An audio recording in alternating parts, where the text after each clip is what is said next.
పరలోకమంతట మా తండ్రి తమ్ముడు ద్వారా విలువైన వర్తమానం అందించారు. మా స్థితిగతులు ఏంటో, రాజ్యంలో మేము ఎలా పని చేయాలో, మా పిలుపు ఏంటో, మా దర్శనం ఏంటో తండ్రి భక్తుల జీవితపు పరంపరలో నుంచి కొన్ని సంగతులు మాట్లాడారు. ఇక చివరి వర్తమానం క్రైస్తవ్యానికి ఏదైతే ఊపిరిగా ఉందో, క్రైస్తవ సమాజానికి ఏదైతే పునాదిలా ఉందో దానినే మేము మాట్లాడుకుంటున్నాం. బలపరచండి, స్థిరపరచండి, ఒక స్థిరమైన నిర్ణయంతో తండ్రి మమ్మల్ని ఇక్కడి నుండి నడిపించండి. ఎవరైతే తండ్రి ఇప్పటికే బయలుదేరి వెళ్తున్నారో, ప్రయాణాల్లో మార్గాల్లో ఉన్నారు తండ్రి, క్షేమంగా వారిని గృహాలకు చేర్చండి. ఎన్ని పనులున్నా అన్నీ మానుకుని తండ్రి వాయిదా వేసుకుని ఇక్కడ కూర్చున్న మీ బిడ్డలతో బలంగా మాట్లాడండి. వాక్యం పట్ల వీరుకున్న ప్రేమను బట్టి మీకు స్తుతులు. నమ్మి వారి సమయాన్ని తండ్రి మా చేతుల్లో పెట్టారు. ఆ నమ్మకాన్ని మేము ఒమ్ము చేయక మాతో మా అందరితో మీరు ఉంటారని కోరుతూ క్రీస్తు నామని ప్రార్థన సమర్పిస్తున్నాం తండ్రి, ఆమేన్. జాగ్రత్తగా కొన్ని సంగతులు విందాం. పాత నిబంధన, క్రొత్త నిబంధన చరిత్ర మెలవేస్తూ ధ్యానించాం. అవగాహన ఉందిగా? ఎందుకో పాత నిబంధన చరిత్ర చాలా చక్కగా అర్థమయ్యేలా దేవుడు మనతో మాట్లాడాడు. క్రొత్త నిబంధన కూడా ఏ ముగింపులోనికి వెళ్ళిందో దర్శన గ్రంథంలోకి మనకు అర్థమైంది. రెండు బాగానే సర్వే చేసాం. అయితే అపోస్తుడైన పౌలు గారి కాలంలో మొదటి శతాబ్దంలో శిష్యులు పరిచయం చేస్తున్న టైంలోనే ఈ క్రైస్తవ్యము, ఈ విశ్వాసము, ఈ పరిచర్యలు, ఈ సర్వీసులు ఇవన్నీ బోటకం అన్నారు. కొంతమంది తమ్ముళ్ళు వచ్చి ఇక్కడ వర్క్ చేస్తున్నారండి సెమినార్కి ముందు నుండి. ఈ సెమినార్కి ఉండడం కోసం కేవలం వాళ్ళు చేస్తున్న చిన్న చిన్న ఉద్యోగాలకి రిజైన్ లెటర్ ఇచ్చి వచ్చేసారు. ఇందాక తమ్ముడు నెహెమ్యా ఎక్కడ చేస్తాడు? సిఎంఆరా? సిఎంఆర్ షాపింగ్, నువ్వే అలా చూస్తావు చెప్పు. సిఎంఆరా? సిఎంఆర్ షాపింగ్ మాల్లో Nehemiah, Eluru CMR shopping mall అనుకుంటా, సెలవులు ఇవ్వనన్నారని ఆ ఉద్యోగానికి సీనియర్ ఎంప్లాయ్ అందులో రిజైన్ చేసేయడానికి రెడీ అయిపోయాడు. గతించిన ఏడాది నేను కూడా అలాగే తయారయ్యాను. నాకు సెలవులు ఇవ్వకపోతే రిజైన్ లెటర్ రెడీ పెట్టాను. చాలామంది ఇలాంటి వాళ్ళు మీ పనులు, మీ యజమానులతో తిట్లు తిని ఇన్ని రోజులు ఉండడానికి వీలు లేదంటే కూర్చుని ఉన్నారు. ఇక్కడ మీ ఇంటికాడ పరిస్థితులు, మీ స్థితిగతులు, మీ ఆర్థిక ఇబ్బందులు, మీ ఈఎంఐలు, ఇక్కడ సరి అయిన వసతులు లేకపోయినా అడ్జస్ట్ అయిపోయి నిద్రపోవడం, ఆ పైకి వెళితే ఇంకా అసలు ఎంత గొరుగ్గా ఉంటుందో. ఆ మగోళ్ళందరూ ఎలా నిద్రపోయారు. వీళ్ళకన్నా మీరు ధన్యులు. ఎందుకంటే వీళ్ళ రూములు బాగుంటే మీ రూములు బాగో నాకు తెలుసు. ఇంత అడ్జస్ట్ అయ్యారు. డైరెక్ట్గా అడుగుతున్నానండి, ఇప్పుడు క్రైస్తవులు అనే సంగతి మర్చిపోండి, మన బయట వాళ్ళు ఆర్గ్యుమెంట్. ఇప్పుడు ఇదంతా అబద్ధమైతే ఏంటంటే సంగతి? నా మాటలు మీకు అర్థమైనా లేదు. ఒకవేళ క్రీస్తు అనేది ఒక కథాంశం అయితే, ప్రభు అయిన యేసుక్రీస్తు వారి యొక్క జీవితం పుక్కిట పురాణం మైథాలజీ అయితే, ఈ ఉద్యోగాలకి త్యాగాలు చేసిన వారి త్యాగాలు ఏమైపోవాలి? మమ్మల్ని నమ్మి పంపించిన వేల రూపాయలు ఏమైపోవాలి? ఈ 6 రోజుల సమయాన్ని కేటాయించారే, ఈ సమయం ఏమైపోవాలి? జాబుని రిస్క్లో పెట్టి 1 year నుంచి గాల్లో తిరుగుతున్న నాలాటోడు ఏమైపోవాలి? అన్నీ మానుకుని వచ్చి ఇక్కడ కూర్చున్నారే, మీ కష్టం నష్టం అంతా పెట్టి ఇవన్నీ ఏమైపోవాలి? ఇదే క్రీస్తు పేరు మీద అడుగులకు పోయి చనిపోయిన వాళ్ళ యొక్క త్యాగాలు ఏమైపోవాలి? ఇవన్నీ వద్దుకని డైరెక్ట్ క్వశ్చన్కి డైరెక్ట్ ఆన్సర్ అంతేక. నిజమేనంటారు ఇదంతా అని. నిజమా అబద్ధమా క్రైస్తవ్యం? నిజమని ఎలా చెప్పగలరు? ప్రూవ్ చేయండి నాకు. మీరు ఎలా ఇది నిజము అని ఎలా రుజువుపరచగలరు? ఇప్పుడు వెళ్ళిపోతారు 6 రోజుల తర్వాత. ఎవడ గాలి గొట్టంగాడు అడుగుతాడు మిమ్మల్ని, ఇది నిజం కాదురా, అబద్ధం రా, పలానా గూగుల్లో ఇలా ఉందరా, పలానా ఏ టెక్నాలజీలో ఇలా ఉందరా అని అడుగుతాడు. వాడితో నువ్వు ఎలా డీల్ చేస్తావు? ఆర్గ్యుమెంట్. ఇప్పుడు డిఫెన్స్ లాయర్ నేను ఎక్కడ, ప్రజాకోర్టు మీరు అక్కడ, సబ్జెక్ట్ చేతుల్లో ఉంది. ఇప్పుడు చెప్పండి, వాదోపవాదం చేద్దాం. అబద్ధం అని నేను అంటాను, నిజమని మీరు రుజువు చేయండి. చేస్తారా? రుజువు ఏముంది, లేచి వెళ్ళిపోతాం అంటారు అంతే. రుజువు ఎలా అని అడుగుతున్నాడు. రుజువు ఎలా? ఇప్పుడు నేనే క్రిస్టియన్ లాయర్ని, డిఫెన్స్ లాయర్ని. నేను ఇప్పుడు సుప్రీంకోర్టులోకి జీసస్ యొక్క రిజరెక్షన్ కోసం కేసు వచ్చింది. ఇప్పుడు నేను ఎలా వాదించాలి? ఇది నిజమని ఎలా చెప్పాలి? ఇప్పుడు మన త్యాగాలు దీని మీద కట్టుకొని ఉన్నాయి, మన యాగాలు దీని మీద ఉన్నాయి. స్త్రీలని పురుషులని వసతులు సరిగ్గా లేకపోతే ఇక్కడ కూర్చొని ఇంత త్యాగం చేస్తూ ఉన్నారు. ఇది నిజం కాకపోతే జేమ్స్ అన్నవాడు మిమ్మల్ని మోసం చేస్తే, సురేష్ అన్నవాడు మిమ్మల్ని మోసం చేస్తే, ఇక్కడ స్పీకర్లు ఏదో వాళ్ళ బతుకు తెరువు కొరకు ఇక్కడ 4-5 మాటలు నేర్చుకొని ఇక్కడ కళ్ళబొల్లు కథలు చెబితే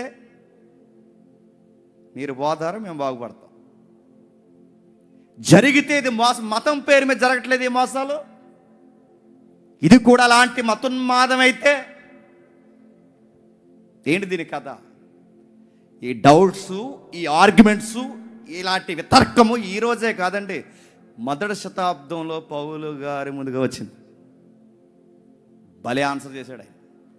చూద్దాం ఒకసారి, చూద్దాం, జాగ్రత్తగా చూద్దాం. పరమానందం శిష్యులు సాంగ్ రెడీ పెట్టండి, వాళ్ళు గంట మర్చిపోతారు మీరు. మొదటి కొరింథీ పత్రిక 15వ అధ్యాయం, మొదటి కొరింథీ పత్రిక 15వ అధ్యాయం 12వ వచనం నుండి చూద్దాం. క్రీస్తు మృతుల్లో నుండి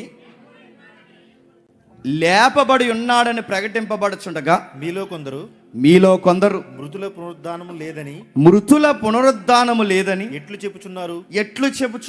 మృతుల పునరుద్ధానము లేని ఎడల క్రీస్తు కూడా లేపబడి ఉండలేదు. మరియు క్రీస్తు లేపబడి ఉండని ఎడల మేము చేయు ప్రకటన వ్యర్థమే, మీ విశ్వాసము వ్యర్థమే. దేవుడు క్రీస్తును లేపనని ఆయనను గూర్చి మేము సాక్ష్యము చెప్పి ఉన్నాము కదా. మృతులు లేపబడని ఎడల దేవుడు ఆయన లేపలేదు గనుక మేమును దేవుని విషయమే ఆ తీర్పులు చెప్పిన పునరుద్ధాన విషయమై అబద్ధపు సాక్షులుగా అగపడుచున్నాము. మృతులు లేపబడని ఎడల క్రీస్తు కూడా లేపబడలేదు. క్రీస్తు లేపబడని ఎడల మీ విశ్వాసము వ్యర్థమే, మీరింకను మీరు పాపంలోనే ఉన్నారు. అంతేకాదు క్రీస్తునందు త్యాగాలు చేసి, యాగాలు చేసి, కష్టాలు పంచి, డబ్బిచ్చిన వారందరూ నశించిరి. ఆ రోజుతోనే ఆయనకు ఫుల్ స్టాప్, ఇంకేమీ లేదు మాట్లాడుకోవడానికి అన్నాడు. అంటే ఇలాంటి విచిత్రమైన భాష ఆ రోజుల్లోనే వాడాడు. మీరు జాతికి విభజించండి ఏం మాట్లాడుతున్నాడో. ప్రభు అయిన యేసుక్రీస్తు వారి పునరుద్ధానం నిజం కాకపోతే మా బోధ యూజ్లెస్ అన్నాడు. ఈ 6 రోజులు మీకు బోధించిన బోధ అంతా యూజ్లెస్. రెండోది, మా కష్టము యూజ్లెస్. ఇంకా క్రీస్తునందు విశ్వాసము వ్యర్థమంటున్నాడు. ఇంకా క్రీస్తునందు ఖర్చు చేస్తున్న ఖర్చులు వ్యర్థమంటున్నాడు. ఇంకా క్రీస్తుని నమ్ముకున్న వారు త్యాగాలు వ్యర్థమంటున్నాడు. ఇంకా అసలు క్రీస్తునందు ఉన్న నమ్మకమే వ్యర్థమంటున్నాడు. హతసాక్షులు వ్యర్థమంటున్నాడు. ఇదంతా వ్యర్థం. నమ్మకండి, టైం వేస్ట్ చేయకండి. ఇక నచ్చిన వాళ్ళు ఎలా నచ్చితే ఇంకా అలా బతికేండి, ఇంకా అది బెటర్గా అంటున్నాడు.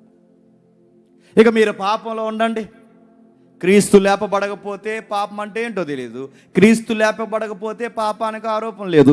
క్రీస్తు లేకపోతే అసలు పాపము అని చెప్పడానికి ఒక స్కేల్ లేదు. ఇది తప్పు అని ఒప్పు అని చెప్పడానికి స్కేల్ లేదు.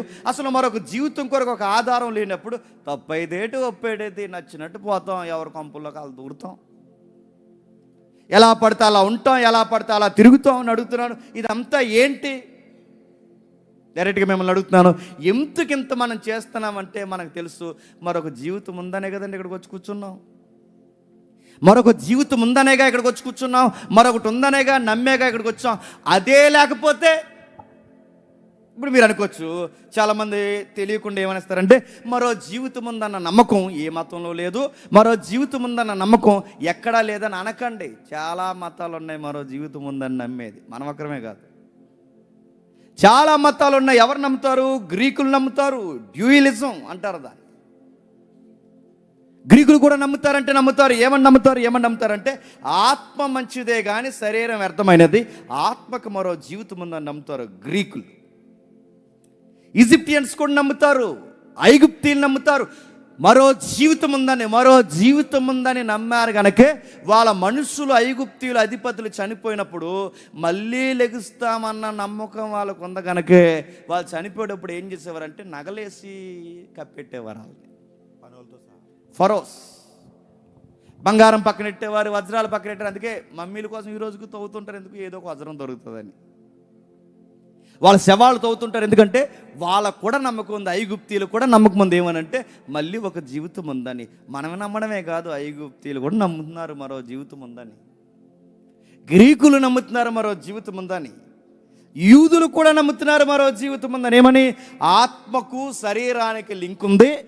ఆత్మకు శరీరం లేకపోతే యూదులు అంటారు అది వస్త్రము లేని దేహం వలె ఉంటుంది అన్నారు. అంటే వాళ్ళకు కూడా నమ్మకం ఉంది. ఇప్పుడు అడుగుతున్నాను, వాళ్ళు నమ్ముతున్నారు, యూదులు నమ్ముతున్నారు, గ్రీకులు నమ్ముతున్నారు, నీ పొరుగు వారు నమ్ముతున్నారు, ఇక్కడ కూడా జన్మలు ఉన్నాయని నమ్ముతున్నారు. ఇంతమంది నమ్ముతున్న దానికి వాళ్ళకి నీకు డిఫరెన్స్ ఏంటి చెప్పాలి? యూదులు నమ్ముతున్నారు మరో జీవితం ఉందని, నువ్వు నమ్ముతున్నావు, వాళ్ళకి నీకు తేడా ఏంటి? గ్రీకులు నమ్ముతున్నారు, నువ్వు నమ్ముతున్నావు, వాళ్ళకి నీకు తేడా ఏంటి? మనోళ్ళు చాలామంది నమ్ముతున్నారు, వాళ్ళకి నీకు తేడా ఏంటి? ఈజిప్టియన్స్ నమ్ముతున్నారు, అందుకే బంగారం కూడా కూడబెట్టుకుని వజ్రాలు కూడబెట్టుకుని నిద్రపోయారు. మళ్ళీ లెగిసినప్పుడు మళ్ళీ పేదోలుగానే అయిపోతాం, మళ్ళీ డబ్బులు ఉండాలిగా లేచినప్పుడు అని చెప్పి ఆ జీవితానికి ఇప్పుడే డబ్బులు దాచుకుని నిద్రపోయారు వాళ్ళు. అందుకే బంగారంతో పడుకున్నారు వాళ్ళు. కొంతమంది ఏం చేస్తున్నారంటే మరో జీవితం ఉంటుంది అనుకున్నారో మరి ఏంటో అనుకున్నారో నాకు తెలియదు, కానీ కొంతమంది హీరోయిన్లు చనిపోతే వాళ్ళకి మేకప్ వేసి పడుకోబెడుతున్నారు. అంటే మరి మళ్ళీ వేసినప్పుడు మేకప్ ఉండదు అనుకున్నారు ఏంటో. లిఫ్ట్కి వేసారు ఆవిడకి, ఎవరైనా అడగండి, దేవి వద్దులే. చాలామందిని అడుగుతున్నారు, ఇలాంటివన్నీ నమ్ముతున్నారు కదా. ఇంతమంది నమ్ముతున్నారు, గ్రీకులు నమ్ముతున్నారు, యూదులు నమ్ముతున్నారు, ఇంకా ఇదిగో ఐగుప్తీలు నమ్ముతున్నారు, మనోళ్ళు నమ్ముతున్నారు, ఇంతమంది నమ్ముతున్నారే. ఇంతమందిలో వాళ్ళెవ్వరికీ లేనిది నీకున్నది ఏంటో తెలుసా? ఆధారము. ఏంటది? ఆధారం. యూదులు నమ్ముతారు, యూదులకి మరో జీవితం ఉందనడానికి ఆధారం ఉందా? లేదు.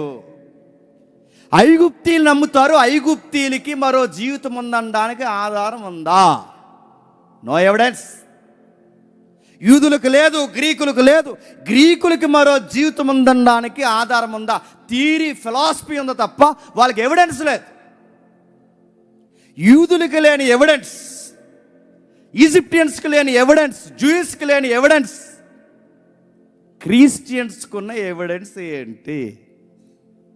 నువ్వు నమ్మిన ప్రభు తిరిగి లేచాడు, అదే ఎవిడెన్స్. కానీ ఆ రోజు అన్నారు అది ఎవిడెన్స్ కాదు, ఫేక్ న్యూస్ అన్నారు. ఇప్పుడు మళ్ళీ మొదలుకు వచ్చాం, అది నిజమా అబద్ధమా అని ఎలాగా ప్రూవ్ చేయడం? అది నిజమా అబద్ధమని దాన్ని ఎలా తేల్చడం? అది నిజమా అబద్ధమని ఎలా తేల్చడం? ఇప్పుడు ఆయన్నే ఎవిడెన్స్గా చూపిస్తున్నాం. ఆయన ఒకవేళ ఫేక్ అయితే, నిజంగానే శిష్యులు వచ్చి ఆయన శవాన్ని ఎత్తుకెళ్ళిపోయి ఒక పునరుద్ధానం అనే నాటకం ఆడున్నదే నిజమైతే, ఈ సెమినార్ ఏంటి? ఈ సెట్కి 3 లక్షలు ఎందుకు? 3 లక్షలు పెట్టాను దీనికి. ఈ 3 లక్షలు ఎందుకు? ఈ సెమినార్కి ఇన్ని ఖర్చులు ఎందుకు? ఇప్పుడు ఇంకా లెక్కలు తేలిని నా జేబులోంచి వెళ్ళిన ఇప్పుడు ఖర్చు ఇప్పుడు వరకు 13 లక్షలు చిల్లరే.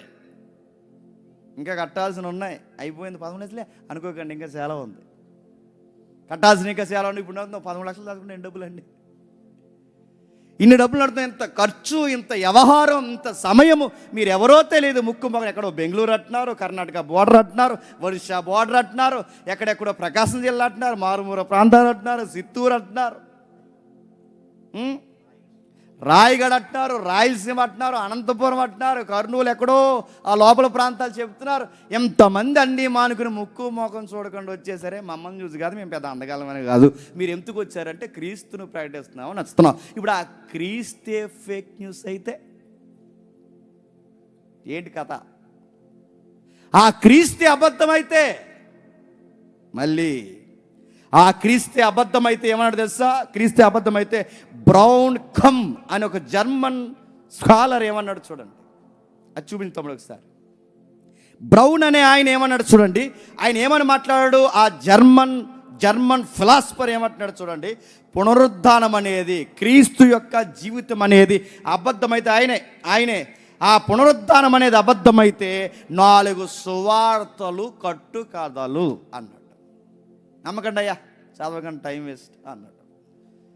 ఇది అబద్ధమైతే 4 సువార్తలకు అర్థాలు లేవు, అది రాసుకున్న వారికి బుర్రలేదు అన్నాడు. ఇంకేమన్నాడంటే అసలు న్యూ టెస్టమెంట్ అన్న దానికి ఒక అర్థం లేదు, పత్రికలకు అర్థం లేదు, ఇంకా సంఘము అనే పదానికి అర్థం లేదు, ఇంకా ప్రార్థనలు అనే దానికి అర్థం లేదు, ఇంకా అసలు క్రైస్తవ్యం అనే పదానికి అర్థం లేదు, ఇంకా ఏంటి మరో జీవితం అనే పదం ఎత్తడానికి వాళ్ళకి అర్హత లేదు అన్నాడు. బ్రౌన్ అనే ఆయన చాలా చాలా ఓపెన్ స్టేట్మెంట్ ఇచ్చాడు ఆయన. ఇంకా ఏమన్నాడు? ఇదిగో ఇవన్నీ పత్రికల వ్యర్థం, ప్రకటన గ్రంథం అనేది అది ఒక దర్శన గ్రంథం అని పేరెట్టడం వ్యర్థం, అసలోడే బూటకం అయితే ఇక వెనకాల రాసిన వాళ్ళు కథంతా ఏంటి? అందుకే మాట్లాడుతున్నాడు ఇదంతా వ్యర్థము. ఎందుకు మళ్ళీ ప్రశ్న మొదలుకు వచ్చింది, ఎందుకు నిజమంటారా అబద్ధం అంటారా? నిజమా అబద్ధమా? శిష్యులు ప్రకటించారు ఏమని? ప్రభు లేచాడు. అడుగుతున్నాను, ప్రభు లేచాడని శిష్యులు ప్రకటించడమే కాదు, మరో జీవితం ఉందని శిష్యులు ప్రకటించడమే కాదు, పాత నిబంధన నుంచి ఛాయలు ఉన్నాయి లేదా? పాత నిబంధన నుంచి ఛాయలు ఉన్నాయి. ఏ ఛాయలు ఉన్నాయి? ఒకసారి దానియేలు గ్రంథం తీయండి, టక చాలా రిఫరెన్స్ ఉన్నాయి, స్పీడ్గా తీయండి, అర్థం స్పీడ్గా చదివేయండి. దానియేలు గ్రంథం 12వ అధ్యాయం 2వ వచనం చూడండి. మరియు సమాధుల్లో నుండి అనేకులు మేలుకొందురు, స్టీరియో వద్దు, కొందరు నిత్యజీవం అనుభవించుటకును, కొందరు నిత్య జీవం అనుభవించుటకును, కొందరు నిందల పాలగుటకును, నిత్యముగా హేయులగుటకును మేలుకొందురు. ఇదేంటి అంటే ప్రభు చెప్పకముందే, అపోస్తులు చెప్పకముందే, సంఘము చెప్పకముందే పాత నిబంధనలు ఉన్న దానియేలు ఏమంటున్నాడు? మరో జీవితం ఉంది అంటున్నాడు. ఆ మరో జీవితం ఉందన్న దానికి ఏమంటున్నాడంటే కొందరు నిత్య జీవానికి పోతారంట, కొందరు నిత్య నరకానికి పోతారట, కొందరు మేలు పునరుద్ధానానికి పోతారట, మరి కొంతమంది కీడు పునరుద్ధానానికి పోతారట. ఇప్పుడు అడుగుతున్నాను, నిజమే? బయట వాళ్ళు మాట్లాడతాం, నిజమే? ఏంటి దానియేలు చెప్పింది నిజమే అని అడుగుతాను. దానియేలు నీకు తెలుసా? మీ చుట్టాల అబ్బాయా? నేను అడుగుతున్నాను, దానియేలు మీకు తెలుసా? మీ చుట్టాల అబ్బాయి మీ పక్కింటి ఉంటాడా? మీ ఇంటికాడ చదువుకున్న ఐఏఎస్ అయినా? దానియేలు ఎప్పుడు, మనం ఎప్పుడు అడుగుతున్నాను? ఎప్పుడో పుట్టిన ఆయన స్టేట్మెంట్ మనం ఎందుకు తీసుకోవాలండి? ఇక్కడ జేమ్స్ ఆయనకి ఏమైంది, దారిలో కుక్క కరిచింది అనుకోకండి. మీరు బయటోళ్ళు మనల్ని అడిగే ప్రశ్న. దానియేలు అడుగుతున్నాను, చెబుతున్నాడు మరో జీవితం ఉంది, మేలు చేసిన వారికి మేలు జీవితం ఉంది, కీడు చేసిన వారికి కీడు జీవితం ఉంది. ఇంకా ఏముంది? ఈయన అన్నాడా పెద్ద ప్రవక్తగా? నిజానికి అందరూ ప్రవక్తలు అందరూ సమానమే, కాకపోతే కొంచెం విస్తరించి రెండు రాజ్యాలు ఉన్నాయిగా, ఇజ్రాయేలు, యోధా. ఈ 2 రాజ్యాలకి సమానంగా ప్రవచనాలు చెప్పిన వారిని పెద్ద ప్రవక్తలు అంటారు. మాట వరుస కానీ ప్రవక్తలు అందరూ ఒకటే. ఆ పెద్ద ప్రవక్తల్లో ఒక ఆయన యెషయా. ఆయన ఏమన్నాడు చూడండి, యెషయా గారు 13వ అధ్యాయం 14వ వచనం.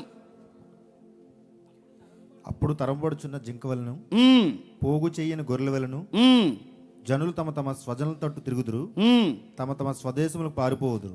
తమ స్వదేశాలకి పారిపోతారు. పట్టబడిన ప్రతి వాడును కత్తివాతకు కూలును, తరిమి పట్టబడిన ప్రతి వాడును కూలును. వారు చూచుచుండగా వారి పసిపిల్లలు రెఫరెన్స్ తేడా రాశాను. అక్కడ రాయబడుతున్న మాట 26వ అధ్యాయం చూడండి, యెషయా గ్రంథం 26వ అధ్యాయం 19వ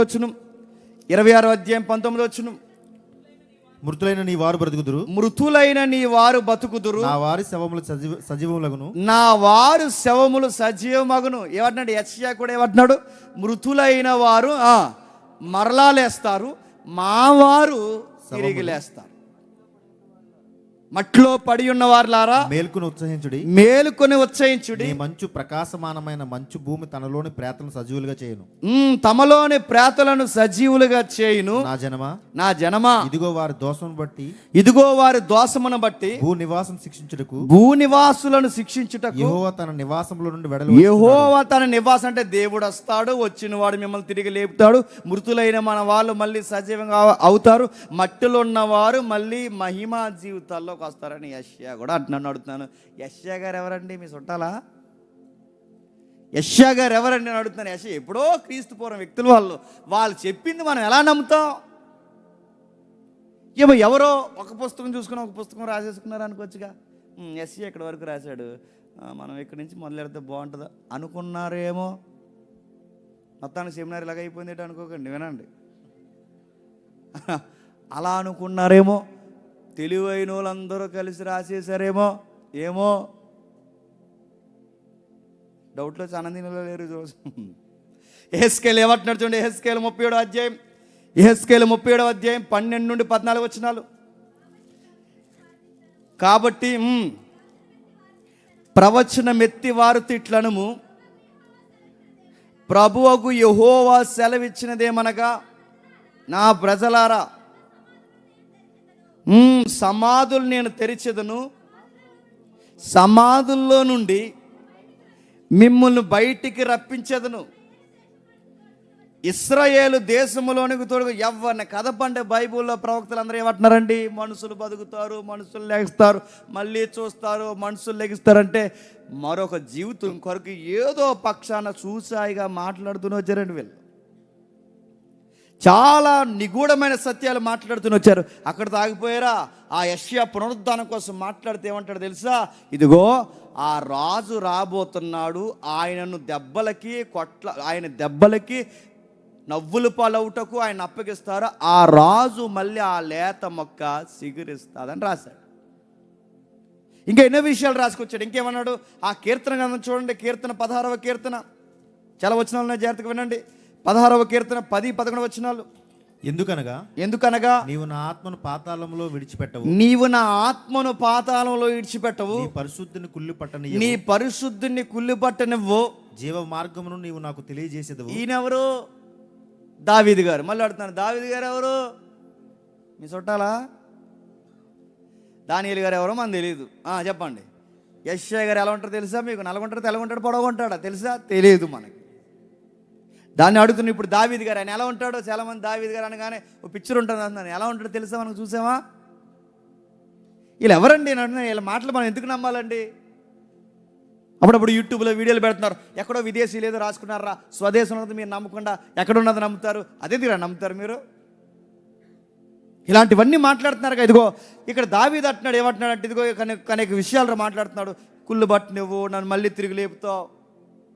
ఇదే మాటన ఆ చేపలు పట్టిన వారిలో సీనియర్ ఎవరైతే ఉన్నారో ఆ పేతురు గారు తిరిగి లేచి ఏమన్నాడంటే, దావీదు గారు అన్నమాట ఎవరి కోసమే కాదు, మనం నమ్ముతున్న నజరేయుడైన యేసే, అందుకే అది దావీదు కొరకు కాదు, దావీదు ఇంకా తిరిగి లేవలేదు కాబట్టి దావీదు శరీరం నేటికి మన మధ్య ఉన్నది కనుక, ఆయన శరీరం ఇంకా కుళ్ళిపోయే ఎముకలు మన మధ్య ఉన్నాయి కనుక అది దావీదు కోసం చెప్పుకున్నది కాదు, అది నజరేయుడైన యేసు కోసమే చెప్పుకున్నది. ఇది మీరు నమ్మండి అని ఈ రెఫరెన్స్ ఎవరు జీవిస్తున్నారు? అపోస్తుల కార్యంలో 2వ అధ్యాయంలో చదివికండి. అపోస్తుల కార్యం 2వ అధ్యాయం 27 వచనంలో ఇదే రిఫరెన్స్ పేతురు గారు చూపిస్తారు. నేను అడుగుతున్నాను, ఆ రోజులకి అది దావీదు గారు రాసుకున్నారు, అది దావీదు గారి కొరకు కాదు, నజరేయుడైన యేసు కొరకు, ఆ యేసునే మేము ప్రకటిస్తున్నామని చెప్పారు. నేను అడుగుతున్నాను, ఆ రిఫరెన్స్ దావీదుకి నెరవేరకపోయేసరికి ఆ లూఫోల్ రిఫరెన్స్ తెచ్చి, బాగా వినండి, బయటలో మాట్లాడుతున్నాను, ఆ లూఫోల్ రిఫరెన్స్ తెచ్చి ఇక్కడ తగిలించేసి ఈయన జాగ్రత్తగా ఈయన శవాన్ని మాయం చేసేసి ఆ రిఫరెన్స్ ఈయనకి తగిలించేశారేమో. అర్థమవుతుందా? వెళ్ళిపోవాలనిపిస్తుందా? చెప్పండి. ఏమో అడుగుతాను. వ్యర్థమైపోతే, మన విశ్వాసం వ్యర్థమైపోతే భూమి మీద మళ్ళీ చెప్తున్నాను, మనకంత ఇంకా అమాయకులు. చెప్పండి. ఒకవేళ క్రీస్తు అనే విశ్వాసం బూటకమైతే ఈ ప్రపంచంలో అత్యధికమైన తింగరలు ఎవరు చెప్పినా? పిల్లల్ని వదిలేసి, చెప్పండి, ఉద్యోగాలు వదిలేసి 6 రోజులు మీ ఊరు వదిలేసి వచ్చారు చూసారా? ప్రపంచంలో అంతకన్నా తెంగరలు ఎవరు చెప్పండి? ఈ సెమినార్కి వచ్చిన వాళ్ళు అవుతారు. బుద్ధుందరా? ఎవడన్నా పండగకి 4 ఊర్లు వెళ్ళి సెలవులు తిరిగి అలా గోదావరిగొట్లు ఆ బీచ్లు తిరిగి వస్తారు పిల్లలు పోయి. ఆ బైబిల్ సెమినారా మీకు? అక్కడ పోయి కూర్చుంటారా? పిచ్చి పట్టిందిరా మీకు అని. ఇప్పుడు వాళ్ళ మాటలు రైట్ అయిపోవండి, వాళ్ళ మాటలు నిజాలు అయిపోవండి. ఆరోగ్యాలు పాడు చేసుకుంటున్నాం, నిద్రలు పాడు చేసుకుంటున్నాం, గుంటలు పడిపోతున్నాయి, ఇక్కడ కూర్చున్నాడు, ఇదంతా వ్యర్థమైపోదండి. ఇంకా ఏముంది? ఇంకేం చెప్తున్నారు చూడండి. అది యెషయా గారు 53 అధ్యాయంలో చెప్పాడు. ఇదే యెషయా గారు చెప్పిన మాటనే కొరింథీ పత్రికలో పౌలు గారు కోట్ చేశారు. అక్కడ దాగిపోయారా? స్వయంగా బాగా స్వయంగా ప్రభు అయిన యేసుక్రీస్తు వారు ఏమన్నాడంటే, నేను మరణిస్తాను, 3వ దినాన్న తిరిగి లేస్తాను అన్నాడు.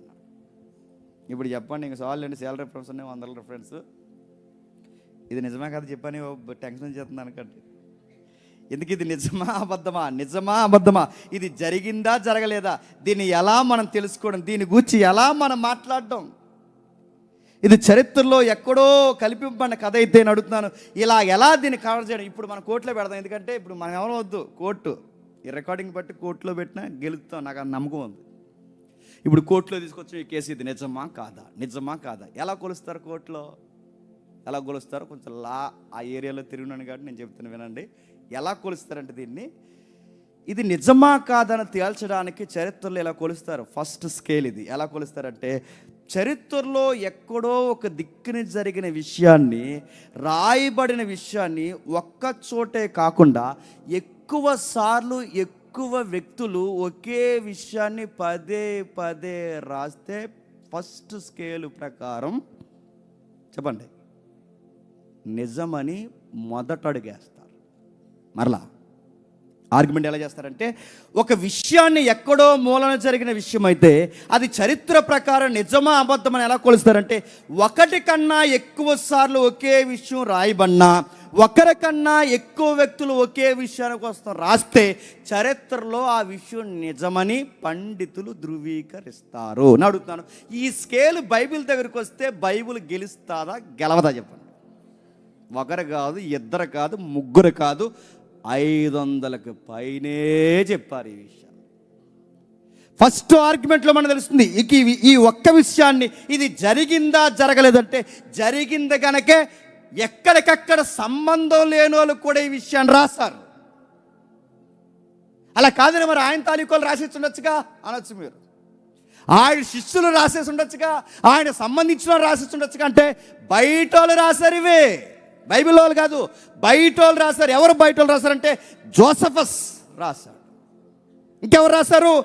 టాసిటస్ అనే చరిత్రకారు రాశాడు. ఇంకెవరు రాశారు? లూసియన్ అనే చరిత్రకారు రాశాడు. ఇంకెవరు రాశారు? మార్బార్ సెపీనియస్ అనే ఒక చరిత్రకారు రాశాడు. ఇంకెవరు రాశారు?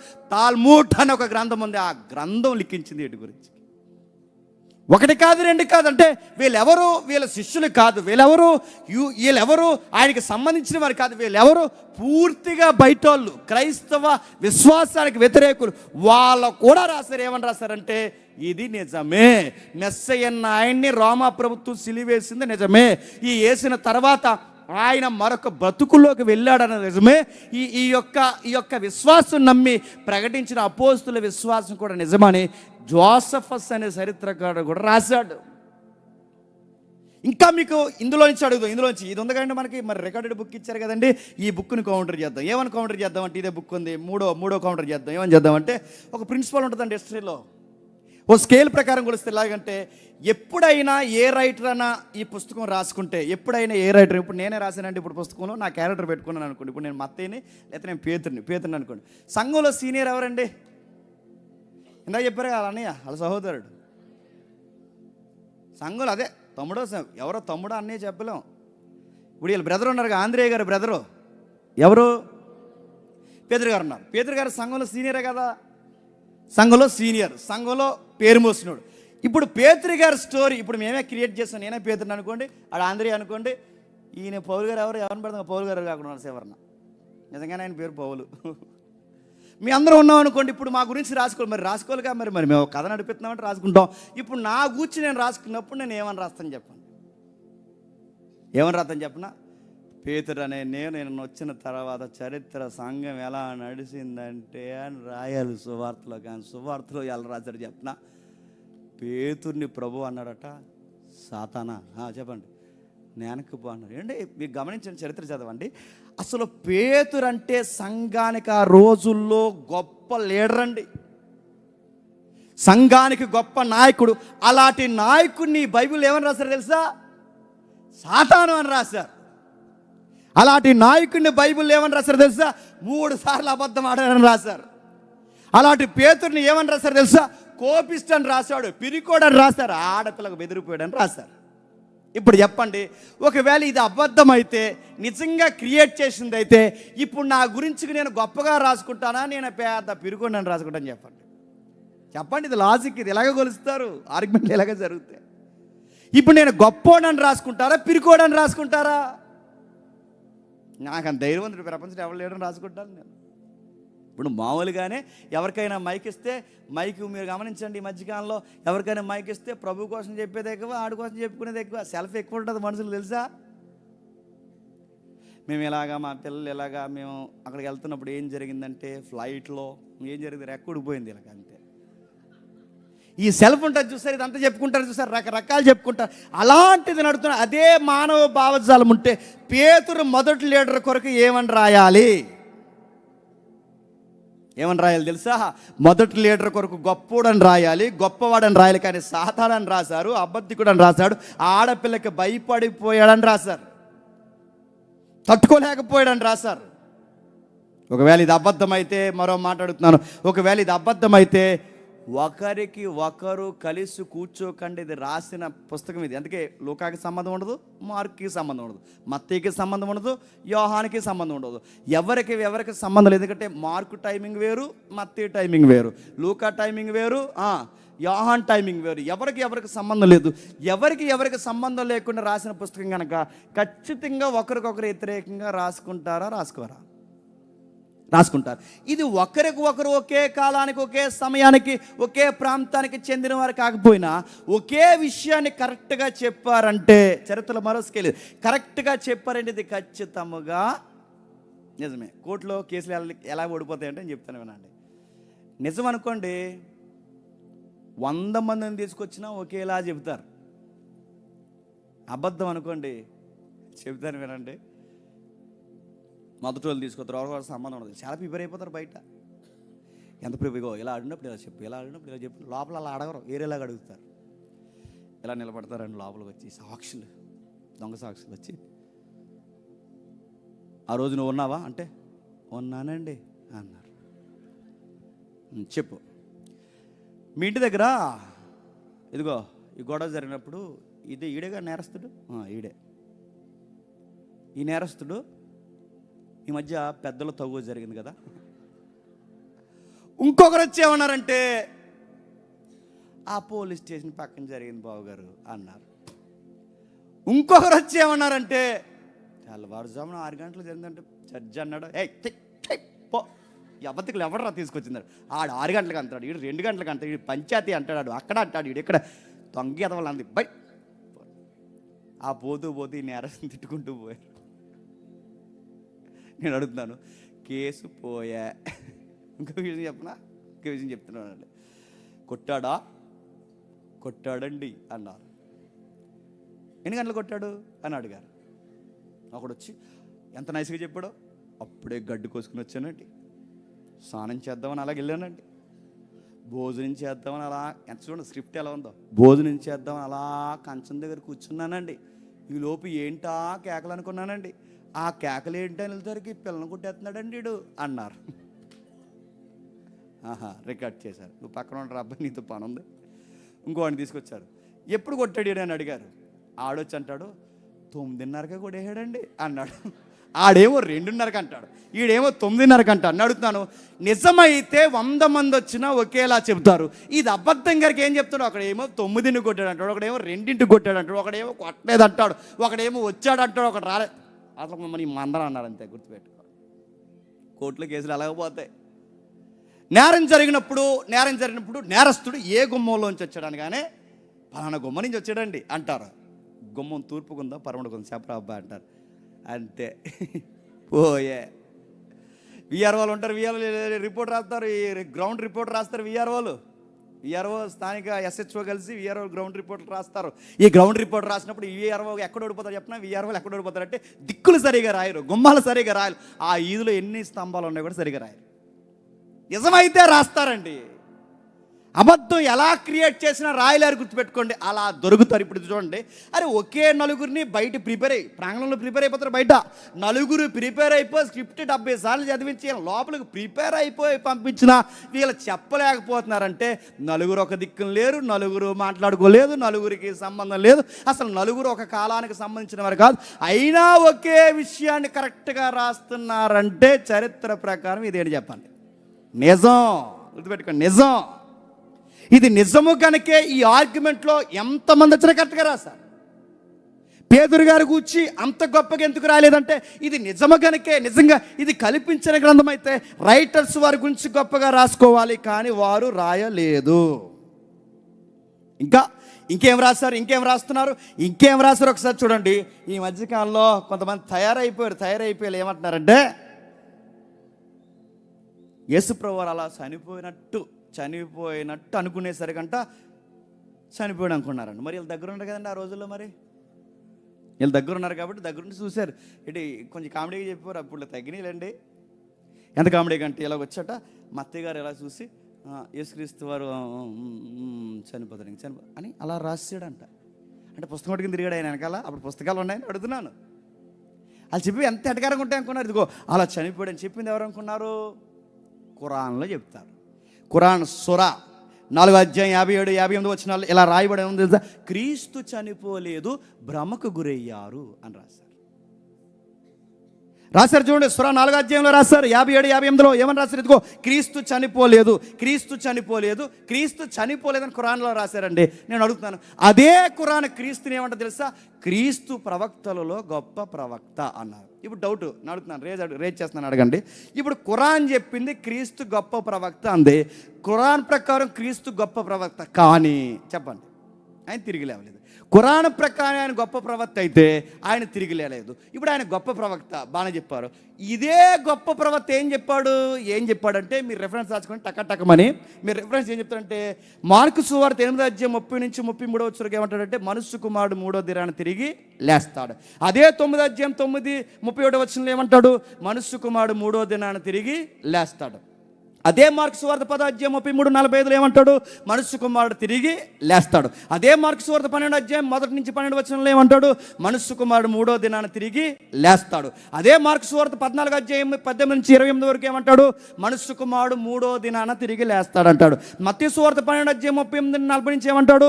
మనుష్య కుమారుడు మనుషుల చేతికి అప్పగింపబడతాడు, సిలువ వేయబడతాడు, తిరిగి లేస్తాడు అంటాడు. అదే మత్తయి సువార్త 16:2-4 ఏమంటాడు? మనుష్య కుమారుడు సిలువ వేయబడతాడు, అన్యుల చేతికి మరలా తిరిగి లేస్తాడంటాడు. అదే మత్తయి సువార్త 21 ఏమంటాడు? ఇదే విషయం డిక్లేర్ చేస్తాడు. 17 ఏం చెప్తాడు? 17:9 మనుష్య కుమారుడు తిరిగి లేస్తాడని చెప్తాడు. 9 ఏం చెప్తాడు? మనుష్య కుమారుడు మరణించినను తిరిగి లేస్తాడని చెప్తాడు. 20 ఏం చెప్తాడు? 18-19 వరకు మనుష్య కుమారుడు తిరిగి లేస్తాడని చెప్తాడు. 21 ఏం చెప్పాడు? 33-46 వరకు అదే విషయం డిక్లేర్ చేశాడు. 26:21-32 వరకు ఇదే విషయం చెప్పాడు. లూకా 9:22 అదే చెప్పాడు. 11:29 అదే చెప్పాడు. 11:32-33 వరకు అదే చెప్పాడు. 20:9-19 వరకు అదే చెప్పాడు. 22:15-22 వరకు అదే చెప్పాడు. యోహాను సువార్త 2:18-22 వరకు అదే చెప్పాడు. 3:13-14 వరకు అదే చెప్పాడు. 8:28 వరకు అదే చెప్పాడు. 12:32-33 వరకు అదే చెప్పాడు. 19:24 కూడా అదే చెప్పారు. నేను అడుగుతున్నానండి, బాగా వినండి. ఇన్ని వచనాలు స్వయంగా ఆయనే క్లెయిమ్ చేసుకున్నాడు. ఏమని? నేను 3వ దినాన్న తిరిగి లేస్తానని. ఇప్పుడు వీళ్ళ ప్రకారం ఈ ఖురాన్ సూరా 4 ప్రకారం ఇప్పుడు ప్రవక్త గొప్పవాడు. ప్రవక్త అబద్ధాలు ఆడొచ్చా? ఇదే ఖురాన్ ఏమంటుందంటే యేసు ప్రభు, యేసు నజరేయుడైన యేసు గొప్పోడే కానీ ఆయన మరణించి తిరిగి లేవలేదు, అసలు ఆయన మరణించలేదు, సిలువకి ఎక్కలేదు అంటున్నారు. ఇప్పుడు అడుగుతున్నాను, ప్రవక్త అని ఎవరిని డిక్లేర్ చేయాలండి? అబద్ధాలు ఆడేవాడినా, నిజాలు చెప్పేవాడినా? ఇప్పుడు ఈయన నిజంగా ప్రవక్త అయితే ఇప్పుడు ప్రవక్త చెప్పింది జరగాల వద్దా? ప్రవక్త ఏమని చెప్పాడు? మరణిస్తాను, తిరిగి లేస్తాను. ఇప్పుడు ఇదే ఖురాన్ ఏమంటుంది? ఆయన ప్రవక్త అని డిక్లేర్ చేస్తావు. ఇప్పుడు ప్రవక్త చెప్పింది జరగాలి. ఒకవేళ ఈయన ప్రవక్త కనుక నీ ప్రకారం, ఇప్పుడు ఈ ప్రవక్త చెప్పింది 3వ దినాన్ని జరగకపోతే నువ్వు ఏ ప్రవక్తల్ని ప్రమోట్ చేసావు చెప్పండి? దొంగ ప్రవక్త? అసలు దొంగోల్ని ప్రవక్తలను అనొచ్చా? ఇప్పుడు నీ గ్రంథం తప్ప లేకపోతే ఈయన తప్ప? బాగా వినాలి. ఈయన తప్పు అయితే నీ గ్రంథం తప్పే, ఈయన రైట్ అయితే గుర్తుపెట్టుకోండి, నువ్వు చెప్పినది ఆయన చెప్పాడే తిరిగిలేస్తాడని, నువ్వు చెప్పిన మాటలు అబద్ధం. గుర్తుపెట్టుకో. ప్రభు అయిన యేసుక్రీస్తు వారు తిరిగి లేచాడు, ఆయన మరణించి తిరిగి లేచాడు. ఇంకేం రాశారు? ఇంకా ఎన్ని ఆర్గ్యుమెంట్లు రాసుకొచ్చారో ఇంకేం రాశారు? 1, 2 శిష్యులను పిలిచి, బాగానండి, శిష్యులను పిలిచి యేసుప్రభు ఏమంటారు తెలుసా? చెక్ చేసుకోండి అన్నాడు. ఆయన తిరిగి లేచి ఏమన్నాడు? ఆ యోహాను సువార్త 20:20-27 ఏమన్నాడు? చెక్ చేసుకోండి, తాకు చూసుకోండి అన్నాడు. ఇంకా ఏమన్నాడు? తన దర్శనంలో నిరీక్షణ కలిగిన వారి దగ్గరకు వచ్చి ఫిలిప్పీ 2:21 ఏమన్నాడు? రోమపత్రిక 6:9 ఏమన్నాడు? మరణము మీ మీద ప్రభుత్వం చేయదన్నాడు. అరే చెక్ చేసుకోండి, నేను తిరిగి లేచాను, నన్ను చూడండి అని తిరిగి లేచాను. ఇన్ని ఎవిడెన్స్ ఆయనకు ఉన్నాయి. ఇంకేం చెప్పాడు? ఆ యోహాను సువార్త 20 అధ్యాయం మొదటి 3 వచనాల నుండి 8 వచనం వరకు ఆయన వస్త్రాల భాగమేనండి అలాగే ఉండిపోయాయి. ఎలా ఉండిపోయాయి? ఎక్కడున్న వస్త్రాలు అక్కడ అలా ఉండిపోయాట. ఒకవేళ భాగమేనండి, లాజిక్ వినండి, ఒకవేళ ఆయన నిజంగానే ఎవరైనా ఎత్తుకుపోతే చెప్పండి, ఎక్కడ ఉండకూడదు? చెప్పండి, వస్త్రాలు అక్కడ ఉండకూడదు. వస్త్రాలు అక్కడ ఉన్నాయంటే అడుగుతున్నాను, ఆయన నిజంగానే లేచాడనా లేకపోతే ఆ శిష్యులే వచ్చి ఎత్తుకెళ్ళిపోతే ఏడుతో పాటు ఎత్తుకెళ్ళిపోవాలండి? అడుగుతున్నాను. వస్త్రాలతో పాటు ఎత్తుకెళ్ళిపోవాలి. మీరు అనుకోవచ్చు, లేదు కావాలనే వదిలేశారంటే అక్కడ వస్త్రాలు ఇలాంటి మనలాంటి తింగరలు ఉంటారని మీరు అనుకుంటే అడుగుతున్నాను. వస్త్రాలు ఇప్పే అంత టైం ఉంది అక్కడ. బయట బ్యాచ్ ఉన్నారు, ఎవరు? రోమా సైనికులు బయట ఉన్నారు, కవాతులు చేసేవాళ్ళు బయట ఉన్నారు, సీలేసి కూర్చున్నారు బయట ఉన్నారు, రోమా పోలీసులు బయట ఉన్నారు. ఇప్పుడు పోలీసులకి ఏమైనా చెప్పి ఆగడానికి వస్త్రాలు ఇప్పుతున్నాం కంగారు పడకండి అన్నారా? మీకు అర్థమవుతుందా? ఏ కోణానికి కొలవండి, ఇది నిజం అనిపిస్తుందా అబద్ధం అనిపిస్తుందా?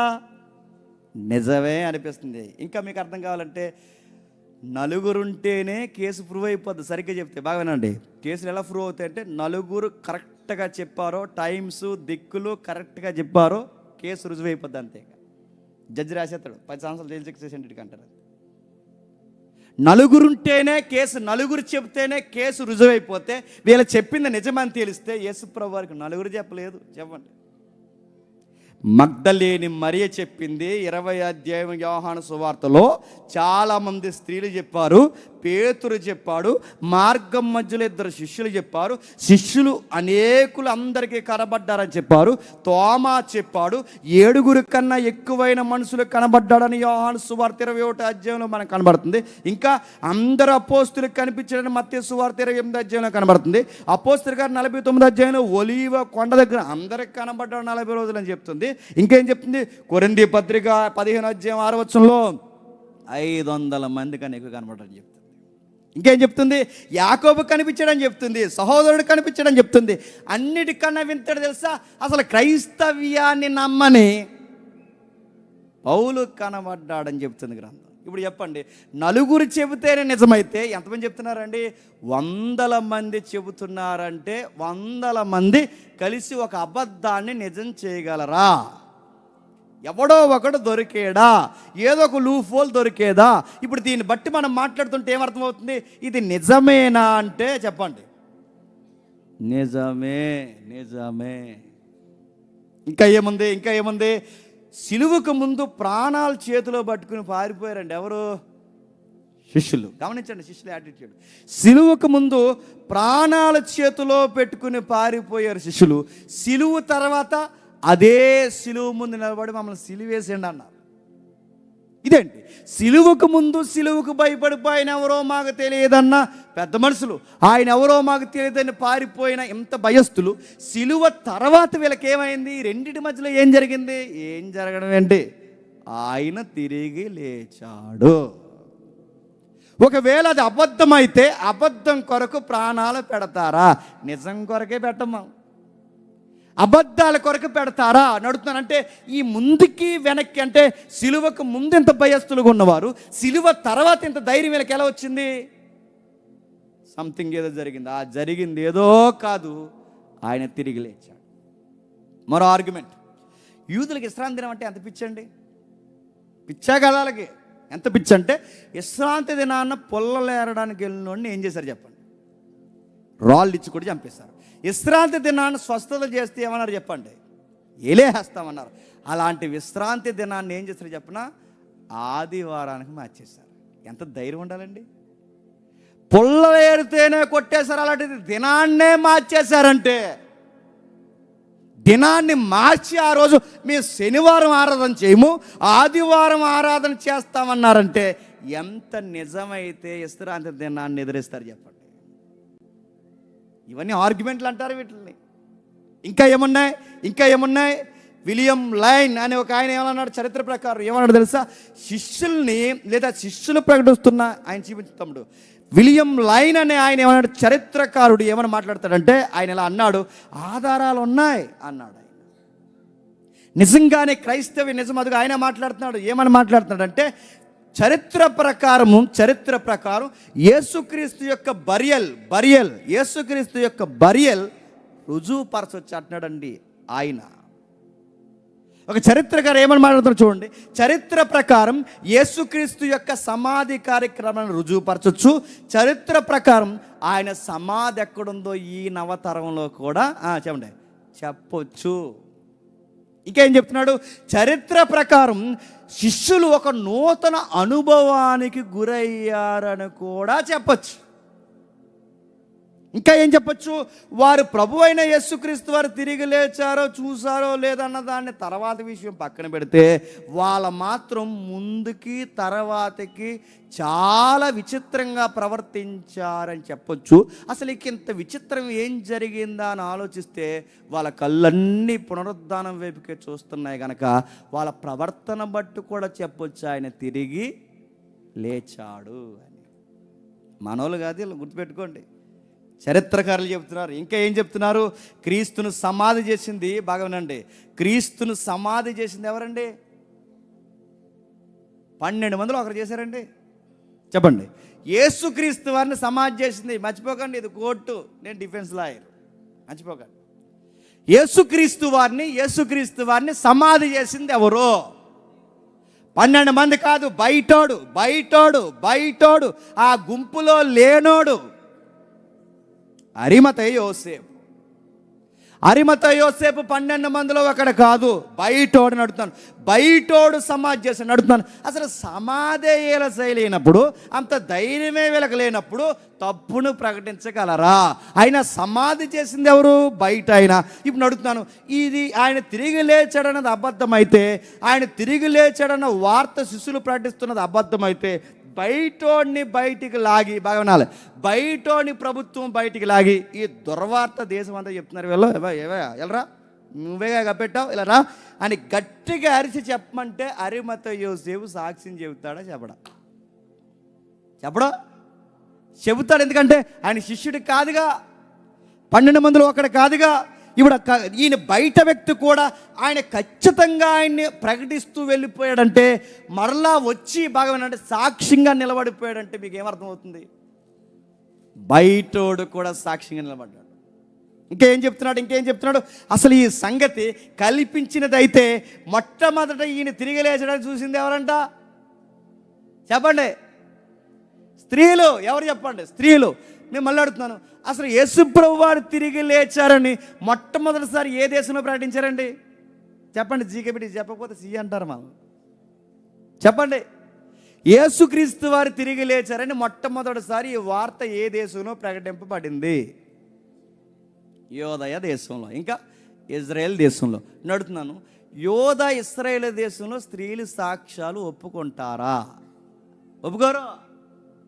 స్త్రీలు సాక్ష్యాలు ఒప్పుకోరు. కానీ స్త్రీలు సాక్ష్యాలు ఒప్పుకొని సాక్ష్యాలు అని చెబుతున్నారంటే దీన్ని బట్టి ఇండైరెక్ట్గా ఏమర్థమవుతుందండి?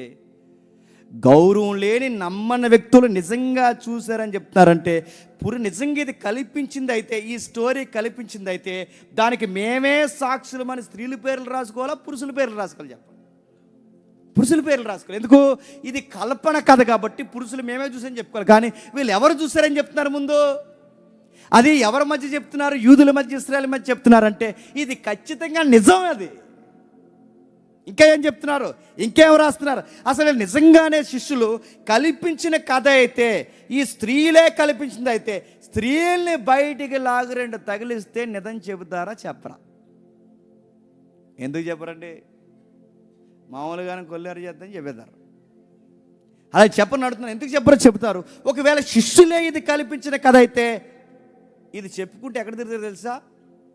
ఆ ఇజ్రాయెల్ దేశం మధ్య తిరిగారు, ఆ రోమా ప్రభుత్వం మధ్య తిరిగారు, వాళ్ళ మధ్య తిరిగారు. ఇప్పుడు వాళ్ళ మధ్య తిరిగితే ఎట్రా అబద్ధం చెప్తున్నారు? మన్న కదా లోపలెట్టాం అస్తమాలు ఈ అబద్ధాలు చెప్పి మళ్ళీ దేశానికి ఇదంతా ప్రకటిస్తారు అబద్ధాలు చెప్పని. ఆ రోజు సమకాలీన ప్రజలు, వారితో పాటు బతుకుతున్న ప్రజలు శిష్యుల్ని యాగనిస్తారా? చెప్పనిస్తారా? ఎవడో చెప్తారు ఈ కదా? పక్క దేశం పోయి చెప్పుకో, ఆ మార్కెట్కి పోయి చెప్పుకో, మాకు చెప్తున్నారు రేటా అని ఒప్పుకుంటారా? దీన్ని బట్టి ఏమర్థమవుతుందండి? చెప్పినా వాళ్ళు ఎదిరించలేకపోయారంటే, ఈ పునరుద్ధానం ప్రకటిస్తున్నా వాళ్ళు ఏమీ అనలేకపోయారంటే, ఊరుకున్నారంటే నిజమే. యేసుప్రభు బాడీని వాళ్ళు తీసుకెళ్ళిపోయారు అన్నది ఒకవేళ నిజమైతే, సెక్యూరిటీ ఉండగా బాడీ తీసుకెళ్ళిపోతే ముందు ఎవరు ఉద్యోగాలు పోతాయి తెలుసా? చెప్పండి. పోలీసులు కనుక చెప్తూనే ఉండండి. క్రైమ్ బ్రాంచ్లో ఉండదు తెలుసా? క్రైమ్లోకి ఎవరు తీసుకొస్తారంటే ఈ బైక్ దొంగతనంగాల్ని, ఈ ఇల్లు దొంగతనాలు, ఆడవాళ్ళ మెడలో తెంపేస్తుంటారు సరే, స్నాచర్స్, ఆ చైన్లు తీసేసేవారిని వీళ్ళందరూ తీసుకొని లోపల పెడతారండి. ఈయన తీసుకొచ్చింది ఒక గొడవ అయితే మళ్ళీ ఆయన జాతర కోడిపిల్ల చూసుకోవాలి. ఆయన లోపల చూసుకుపోతే ఏమవుతుందనుకున్నారు? ఆడు తిక్కలేసిపోయి ఏదోటి ఇలా కోసేసుకున్నాడు అనుకోని ముందే ఎవరు సస్పెండ్ అయిపోతాడు చెప్పనా?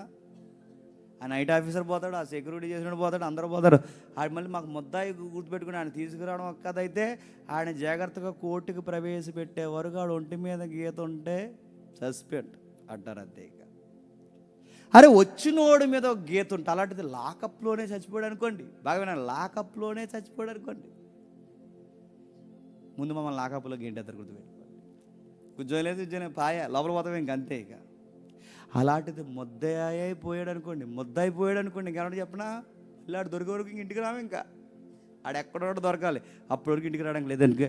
ముద్దాయి పోయినా ప్రమాదమే, ముద్దాయి ఒంటి మీద గీత పడినా ప్రమాదమే, ముద్దాయిని తీసుకెళ్ళిపోయినా ప్రమాదమే. ఉద్యోగాలకు రిస్క్. అరే మన ఉద్యోగాలకి ఇక్కడ ఇంత ఇబ్బంది ఉంటే, రోమా ప్రభుత్వ పోలీస్ చరిత్ర చదవండి, వాళ్ళ పీనల్ కూడా చదవండి. ముద్దాయి వాళ్ళ చేతుల్లోంచి తప్పింపబడ్డాడంటే వాళ్ళ ఫీనల్ సెక్షన్ ఒకటి ఎలా ఉంటుంది తెలుసా? దేవాలయం పైకి, ఎత్తైన కొండ పైకి ఎక్కించట, వాళ్ళ చేతిలో ఉన్న ఆ కేసు లూజ్ అయితే అక్కడి నుంచి కిందకి గెంటేస్తారట. అదే పనిష్మెంట్ ఆ ఉద్యోగస్తులకి. అలాంటిది ఇప్పుడు ఈ బాడీని వీళ్ళు ఎత్తుకెళ్ళిపోతే సెక్యూరిటీ వారు అడుగుతున్నాను, ఆ ఎత్తుకెళ్ళిపోయిన తర్వాత ఈ పోలీసు వాళ్ళు ముందే యేసుప్రభు లేసాడో అంటే రోమా పోలీసులు ఏమంటారు? ఇలా రారా అంటారా? ఏమంటారు చెప్పండి? బాడీ కనబడక తిరుగుతుంటే ఎత్తుకుపోయి మళ్ళీ యేసుప్రభు లేసాడని చెప్తారా? మా ఉద్యోగాలకి రిస్క్ ఎడతారని ఏమంటారండి? ముందు ఇలా బాడీని బంధిస్తారా? బంధించరా? కానీ రోమా సైనికులు కూడా ఏమనలేకపోరు. సైన్యాధిపతి కూడా ఏమన్నాడు తెలుసా? ఈయన నిజముగా చెప్పండి దేవుని కుమారుడే అన్నాడు. ఈయన నిజముగా దేవుని కుమారుడు అన్నాడు. ఇవన్నీ వాస్తవాలు. మరొక ఆర్గ్యుమెంట్ చెప్పిన త్వరగా ముగిస్తాను. పౌలు లాంటి వ్యక్తికి ధర్మశాస్త్రం ఎంత పిచ్చండి? బయట నుంచి మాట్లాడుకుంటున్నా ఉండో మర్చిపోద్దు. పౌలు లాంటి వ్యక్తికి ధర్మశాస్త్రం చాలా పిచ్చి. ఆ ధర్మశాస్త్రం ఏమిటో తెలుసా? మ్రానుని వేలాడినవాడు చెప్పండి శాపగ్రస్తుడు. మ్రానుని వేలాడినవాడు శాపగ్రస్తుడు అని ధర్మశాస్త్రం చెప్తే, అదే శాపగ్రస్తుడిని ఆ ధర్మశాస్త్రం పిచ్చున్న పౌలే ఏం చేశాడు చెప్పండి? శాపగ్రస్తుడు కాదు చెప్పండి, ప్రజలకు రక్షకుడని ప్రకటించుకుంటూ తిరిగాడంటే ఎంత పిచ్చున్నవాడు. ఎంత నిజం కాకపోతే ధర్మశాస్త్రాన్ని దాటి శాపగ్రస్తుడిని రక్షకుడు అని చెప్తాడు చెప్పండి. ఏ కోణం గమనించండి, ఏ కోణాన్ని చూడండి, ఇవన్నీ మనకి ఎలా అనిపిస్తున్నాయి తెలుసా? నిజము నిజము నిజము. మరో థీరీ ఉంది, బయట దిక్కుమాల థీరీ. ఆ థీరీ ఏంటి తెలుసా? శిష్యులట అలా భ్రమకు గురయ్యారట. అంటే ఆయన లేచాడని భ్రమకు అలా గురయ్యారట. భ్రమకు అంటే భ్రమ అంటే తెలుసా? వాళ్ళు లేచినట్టు అనిపిస్తుందంట, అలా కళ్ళ ముందు అలా లేచినట్టు అలా భ్రమకు గురైపోయారట. నేను అడుగుతున్నాను, భ్రమకు గురైతే నేను ఒకడు నవ్వాలి, భ్రమకు గురవుతే నేను ఒక్కడనే ఫీల్ అవ్వాలి. భ్రమకు నేను గురై ఆయన గురై 500 మంది భ్రమకు గురవుతారండి. వస్తే ఆ మానసిక రోగం నాకు రావాలి తప్ప అందరికి వస్తుందండి. భ్రమకు గురైతే నడుతాను, నేను ఒక్కడనే గురవ్వాలి తప్ప ఇక్కడ 500 మంది ఉన్నారనుకోండి, మీ 500 మందికి మానసిక రోగం వస్తుందా? భ్రమకు గురైంది వాళ్ళు కాదు, చెప్పండి. ఆయన లేవలేదనుకున్న వాళ్ళకే మానసిక రోగాలతో భ్రమకు గురవుతున్నారు. ఆయన లేచాడు, 500 మందికి పైనే కనబడ్డాడు. క్రైస్తవ వ్యతిరేకైన పౌలుకు కూడా కనబడ్డాడు. నడుతున్న వీళ్ళందరూ భ్రమకు గురైతే, 12 మంది భ్రమకు గురైతే పౌలు కూడా భ్రమకు గురవుతాడా? ధర్మశాస్త్రం పిచ్చెక్కిపోయి క్రైస్తవం చంపుతున్న ఆయనకు కూడా భ్రమకు గురవుతాడా? పైగా ఏమన్నారంటే, ఇదో థీరీలు, బయట ఉన్న థీరీలు మీరు బయట చదివితే మళ్ళీ ఎవడన్నా అడుగుతాడు, 6 రోజులు చూసి తినేసి వెళ్ళిపోతారుగా. అందుకే మీకు చెప్తున్నాను, బయట ఒక థీరీ ఉంది. ఏమని ఉంటుందంటే, శిష్యులట ఈ సమాధిలోకి వెళ్ళబోయి చీకట్లోనట, చెప్పండి, ఆ సమాధిలోకి పోయారంట. చీకట్లో ఈ సమాధిలోకి వెళ్ళబోయి ఆ సమాధిలోకి పోయారట చీకట్లో. ఈ సమాధిలో నుంచి ఆ సమాధిలోకి పోతే నేను అడుగుతున్నాను, ఈ సమాధిలోంచి ఆ సమాధిలోకి పోతే ప్రశ్న ఏంటి చెప్పనా? బైబిల్ రికార్డ్స్ కానీ జోసఫస్ రికార్డ్స్ కానీ ఎలా ఉన్నదో తెలుసా? చీకట్లో వెళ్ళారని లేదు. చెప్పండి మీకు బయలు అర్థమవుతాయి. వాళ్ళు చీకట్లో వెళ్ళారా, తెల్లవారుడ తర్వాత ఆదివారం సూర్యుడు ఉదయించుచుండగా వెళ్ళారనుందా? నేను చెప్తున్నాను, ఎన్ని కథలు వేశారండి ఆయన చుట్టూ. చీకట్లో వెళ్ళాడు ఒకడు, ఈ సమాధిలోకి వెళ్ళబోయి ఆ సమాధిలోకి వెళ్ళిపోయాడు ఒకడు. నేను అడుగుతున్నాను, ఒకవేళ ఈ సమాధిలోకి వెళ్ళబోయి వేరొక సమాధిలోకి వెళితే మరి ఈ సమాధిలో బాడీ ఎందుకు ఖాళీ అయిపోయింది? మరి దీనికన్నా లాజికేగా. ఇప్పుడు ఈ సమాధిలోకి వెళ్ళిపోయామండి, శవాన్ని తీసిపోదామని, ఈ సమాధిలోకి వెళ్ళిపోయి వెనక్కి వచ్చేసాం, మరి ఈ బాడీ ఏది? ఈ బాడీ మరి అందులోకి ఎవడు దూరాడు? మేము ఇందులో దూరని తెలియక మరి అందులోకి ఎవడు దూరాడు? వీళ్ళ థీరీ వీళ్ళకే తిరగలేదండి వీళ్ళకి. అందుకే ఈ థీరీ తప్పు, భ్రమనే థీరీ తప్పు. మరొక థీరీ ఉంది. మరొక థీరీ ఏంటి తెలుసా? మరొక థీరీ, రోమా సైన్యము, బాగా వినండి, రోమా సైన్య సమూహం అట వాళ్ళతో యుద్ధం చేసి ఎత్తుకెళ్ళిపోయారు. నడుతున్నాను, యుద్ధం చేస్తారా శిష్యులు రోమా సైనికులతో యుద్ధం చేయగలరా? రోమా సైనికులతో శిష్యులు యుద్ధం చేస్తే ఊరుకుంటుందా రోమా ప్రభుత్వం? చెప్పండి. ఇదో థీరీ. మరొకటి చెప్పిన, నిద్రపోతుండగా తీసుకెళ్ళిపోయాడు. ఏమని? నిద్రపోతుండగా తీసుకెళ్ళిపోయాడు. ఆయన నిద్రపోతే, అది కదా మత్తిలో రాశారు, నిద్రపోతుండగా తీసుకెళ్ళిపోతే, శవాన్ని నిద్రపోతుండగా తీసుకెళ్ళిపోతే మెలుగు వచ్చిన తర్వాత ఎక్కడికి తీసుకెళ్ళారా అని లేచిన తర్వాత పోలీసులు అడగరా? పోన్లు అంటారా, ఇంక నిద్రలేదు తీసిపోయారు చేతకుండా అంటారా? పోనీ తీసుకెళ్ళిపోయారు, నిద్రపోతుండగా తీసుకెళ్ళిపోయి మళ్ళీ ఏ దేశంలో తిరుగుతున్నారు చెప్పాలి? ఆ పోలీసుల మీద తిరుగుతున్నారు. ఆ పోలీసుల ముందే చెప్తున్నారు ఏమని? ఆయన తిరిగి లేచాడు. వీళ్ళకి ఎలా ఉంటుందండి? ఒరే, మేము నిద్రపోయినప్పుడు తీసిపోయి మళ్ళీ ఆయన తిరిగి లేచాడని మా దేశంలో, మా ముందే, మా రాష్ట్రంలో చెప్తున్నారు. ఎంత ధైర్యరా మీరు, పిల్లి పిత్రుల్లో ఉండేవారు మీరు, మీకు ఎంతరా అని అడగరు. కానీ అడగలేకపోయారు. నోరు మూసుకుని రోమా పోలీసులు కూడా కూర్చొని ప్రభుత్వం ముక్కు మీద వేలేసుకుందంటే దాని అర్థం ఏంటి చెప్పండి? బండలు కదలాయి, భూమి కదిలింది, సూర్యుడు అదృశ్యమైపోయాడు, మేఘాలు కమ్మేశాయి, వాళ్ళు ఊహలకు అందనట్టే దేవదూతల సైనికులు కనబడ్డాయి, ఆ రాయ తొలగింపబడింది. ప్రభు అయిన యేసుక్రీస్తు వారు నిజంగానే తిరిగి లేచడానికి రోమా ప్రభుత్వం సైలెంట్ అయిపోయింది. ఆ కళ్ళ ముందు చెప్పుకుంటూ తిరుగుతున్న వాళ్ళు ఏం అనలేకపోయారు. అయిపోయినాయి. ఇంకొన్నాయి ఆర్గ్యుమెంట్లు ఉన్నాయి. ఇంకేముంది? ఇంకో థీరీ ఏముంది తెలుసా? ఎవ్వరు లేనప్పుడు శిష్యులు ఎవరు తీసుకెళ్ళలేనప్పుడేనట యేసు ప్రభు వారట సిలువ మీద అలా చనిపోయినట్టు అలా తలవాల్చాడట. అలా తలవాల్చితే అందరూ అనుకున్నారట చనిపోయాడు అని, పాపం ఇంక సరిలేండి ఇంకెందుకని అలాగా ఆ ప్రేత వస్త్రం చుట్టేసి తీసుకెళ్ళి లోపల పెట్టేశాక అందరి దగ్గర యాక్టింగ్ చేసి ఆ లోపల పెట్టిన తర్వాత లెగిసి మళ్ళీ బయటికి వచ్చేసి కాశ్మీర్ వచ్చాడంట. ఏదో థీరీ తెలుసు. లెగిసి అలా బయటకు వచ్చేసాడని అడుగుతున్నాను. ఆయన నిజంగానే ఆయన అంతటా ఆయన లెగిసి శవంగా రాగలడా? ఎందుకు రాలేడు చెప్పనా? లాజరు బయటికి రానప్పుడు ఎలా వచ్చాడండి? బాగా వినాలి. ఎలా వచ్చాడు? ప్రేత వస్త్రం వచ్చాడు. అంటే మీకు ఏమర్థమవుతుందా? యూదుల సమాధి ఒకరు వస్త్రం ఇప్పితే కానీ ఇప్పినా రాని వస్త్రం ఏంటి చెప్పనా? యూదుల సమాధి వస్త్రం. ఇప్పుడు వస్త్రం అక్కడే ఉంది, వ్యక్తి లేడంటే నడుతున్నాను. తన వస్త్రం తాను ఇప్పుకోగలడా?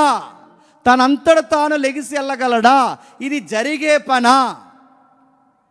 ఇది జరిగే విషయం. అంటే ఇవన్నీ ఎలా చదివినా, ఏ థియరీలు చెప్పినా ఇవన్నీ మనకేమర్థమవుతున్నాయండి? ఖచ్చితంగానే మనకు అర్థమవుతుంది. ఏమన్నా తెలుసా? ఆయన లెగిస్తాడు, ఆయన అంతటా ఆయనే తిరిగి లేచాడు. లెగిసి వెళ్ళిపోయి కాశ్మీర్ రాలేదు. వీళ్ళు అనుకున్నట్టు అబద్ధాలు కాదు, ఆయన నిజంగా లేచాడు. ఎందుకంటే తన శరీరానికి కట్టబడిన తన వస్త్రాలు తానే ఇప్పుకున్నవాడైతే లాజరు ఇప్పుకోలేడు అన్నది ఎంత వాస్తవమో, సమాధిలో ఉన్న ఏ సామాన్యమైన వ్యక్తి కూడా వస్త్రాన్ని ఇప్పలేడు. ఎలా ఉన్నాడో చెప్పండి, అలాగే బయటికి రావాలి. ఇక చివరిగా త్వరగా ముగిస్తాను. ఇంకా ఏముందో తెలుసా? మరొక మాట చెప్తాను. ఇంకా ఏముంది? ఆ ప్రభుత్వం చూస్తూ ఊరుకుంటుందా? ఆ ప్రభుత్వం చెబితే ఊరుకుంటుందా? ఆ ప్రభుత్వం వీళ్ళ పునరుద్ధానం కోసం చెప్పుకుంటూ తిరుగుతుంటే ఊరుకుంటుందా? ఇవన్నీ నోరు మూసుకుని ఊరుకున్నారంటే దాని అర్థం ఏంటి చెప్పండి? ప్రభు అయిన యేసుక్రీస్తు వారు నిజంగానే లేచాడు. ఒక ఈమె వచ్చి నేను త్వరగా ముగిస్తాను. డిఎల్ మూడి సోల్ అనే ఒక నాస్తికుడు ఉంటాడు చూడండి. ఎవరైతే ఉన్నారో వీళ్ళిద్దరిని మీరు గమనించండి. వీళ్ళిద్దరూ ఒకే దేశంలో పుట్టారండి, ఒకే సమయంలో పుట్టారండి. ఇద్దరు ఒకే ప్రాంతానికి ఇంచుమించు దగ్గరగా సంబంధించిన వారండి. హింగర్ సోల్ అనే ఆ నాస్తికుడు, డిఎల్ మూడి అనే ఈ క్రైస్తవుడు ఇద్దరు ఒకరోజు చచ్చిపోయారు. ఇద్దరు ఒకరోజు చనిపోయిన తర్వాత ఇద్దరు అమెరికన్సే. ఇద్దరు ఒకరోజు చనిపోయారు, ఒకే సంవత్సరంలో చనిపోయారు. సోల్ అనే నాస్తికుడు చనిపోయాడు, డిఎల్ మూడి అని ఈ భక్తుడు చనిపోయాడు. చనిపోయిన తర్వాత మీరు గమనించండి, ఆయన చుట్టూ ఉన్న నాస్తికుడు ఎవరైతే ఉన్నారో ఆయన చుట్టూ ఉన్న చుట్టాలందరూ ఇంటి ముందు కూర్చొని అయ్యో వెళ్ళిపోయావు అని ఏడుస్తున్నారు. అందరూ ఏడుస్తున్నారు, చాలామంది ఏడుస్తున్నారు, చాలామంది ఏడుస్తున్నారు. ఆ నాస్తికుడు చనిపోయిన తర్వాత అనేకులు గగ్గోలు పెట్టు ఏడ్చారు. కానీ గుర్తుపట్టండి, డిఎల్ మూడి చనిపోతే సంఘం ఎవరు ఏడుస్తలేదట. ఎందుకో తెలుసా? డిఎల్ మూడి వెనకాల ఉన్న వాళ్ళందరికీ ఒక విషయం తెలుసు, డిఎల్ మూడి మళ్ళీ తిరిగి ఒక రోజు లేస్తాడు. ఆయన తాలూకా నాస్తికులైన వారందరికీ ఆ హోప్ లేదు కనుక, నిరీక్షణ లేదు కనుక ఆ నాస్తికుడు చనిపోయినప్పుడు ఆయన దగ్గర కూర్చుని ఏడుస్తున్నారు. డిఎల్ మూడికి సంబంధించిన వారు ఎందుకు ఏడలేదంటే, డిఎల్ మూడి చనిపోతున్నప్పుడు ఒక నిజం చెప్పి చనిపోయాడు. ఇప్పుడు ఎలా మరణిస్తున్నానో మళ్ళీ అలాగే తిరిగి లేస్తాను. అందుకే వాళ్ళంత పెద్దగా ఏడవలేదు. డిఎల్ మూడి చనిపోయిన తర్వాత ఆ వ్యక్తిని గురించి ఏమని ప్రకటించారు తెలుసా? మా సేవకుడు మళ్ళీ లేస్తాడని మళ్ళీ ఎదురు చూపు కొరకు ఆనందంగా మంచి సేవ చేసి వెళ్ళిపోయాడని ఆనందంగా సంతోషించారు. వీళ్ళు సంతోషించలేనిది క్రీస్తు నమ్మిన వారు ఎందుకు సంతోషిస్తున్నారు తెలుసా? మనకు ఒక నిరీక్షణ ఉంది. ఏంటి ఆ నిరీక్షణ? మనము తిరిగి లేస్తాం. ఎవడు అన్నాడట, ఏమన్నాడంటే, నాకు మరణం అంటే భయం లేదు, కాకపోతే అది వచ్చినప్పుడు అక్కడ ఉండకూడదు అనుకుంటున్నాను అన్నాడట. ఇది చూడండి ఏమన్నాడు, నాకు మరణం అంటే భయం లేదు కదా, అది వచ్చినప్పుడు అక్కడ ఉండకూడదు అన్నట్టు. ఒక ఫిలాసఫర్ ఈ డైలాగ్ని ఏమన్నాడంటే, మరణం అంటే భయం లేదు, బాగుంది, గుడ్ న్యూస్. బ్యాడ్ న్యూస్ ఏంటంటే అది వచ్చినప్పుడు కరెక్ట్గా నువ్వు అక్కడే ఉంటావు అన్నాడు. నీకు మరణం అంటే భయం లేదని బాగా అన్నావు, బ్యాడ్ న్యూస్ ఏంటంటే అది వచ్చినప్పుడు ఖచ్చితంగా అక్కడ ఉంటావు, అది ఖచ్చితంగా నీలో ఉంటుంది, దాని నుంచి ఎవడు తప్పించుకోలేడు అన్నాడు. మరణం ముందు తలదించాల్సింది ఇంకేమన్నాడు? జీవితాన్ని ఇంకా మాట్లాడుతూ ఏమంటారు తెలుసా? స్టీవ్ జాబ్ ఆయన ఏమంటాడు తెలుసా? మరణం అనేది అందరికీ భయమే, మరణం అనేది అందరికీ గగ్గోలు పెట్టేదే, మరణం అనేది ప్రతి ఒక్కరిని భయపెట్టేదే, అసలు ఏ మానవుడికి చనిపోవడం అంటే చెప్పండి ఇష్టం ఉండదు అన్నాడు. ఎవరు? Steve job. మరణం ఎవరికి చనిపోవాలని ఇష్టం ఉండదు, ఎవరికి మరణించాలని ఇష్టం ఉండదు. కానీ ఏమన్నాడు తెలుసా? అదే స్టీవ్ జాబ్ మాట్లాడుతూ ఏమంటాడంటే ఒక మాట అంటాడు, పరలోకానికి వెళ్ళాలని కోరుకున్నవాడు కూడా ఏమంటే ఇష్టం ఉండదు తెలుసా?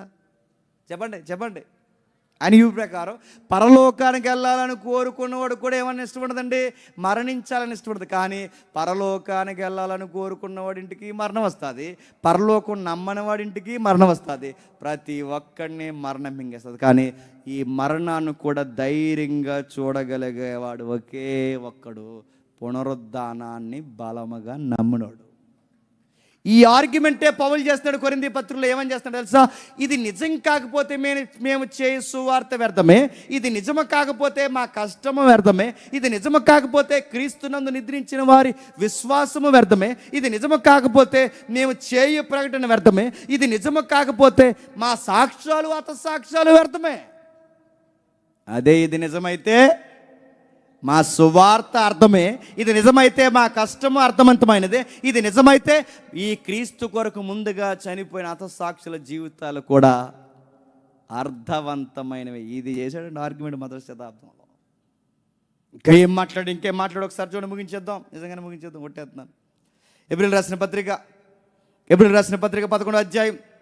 ఏప్రిల్ రాసిన పత్రిక 11వ అధ్యాయం. త్వరగా ఏప్రిల్ రాసిన పత్రిక 11వ అధ్యాయం ముగించేద్దాం. ఏప్రిల్ రాసిన పత్రిక 11వ అధ్యాయం 35వ వచనం చూడండి.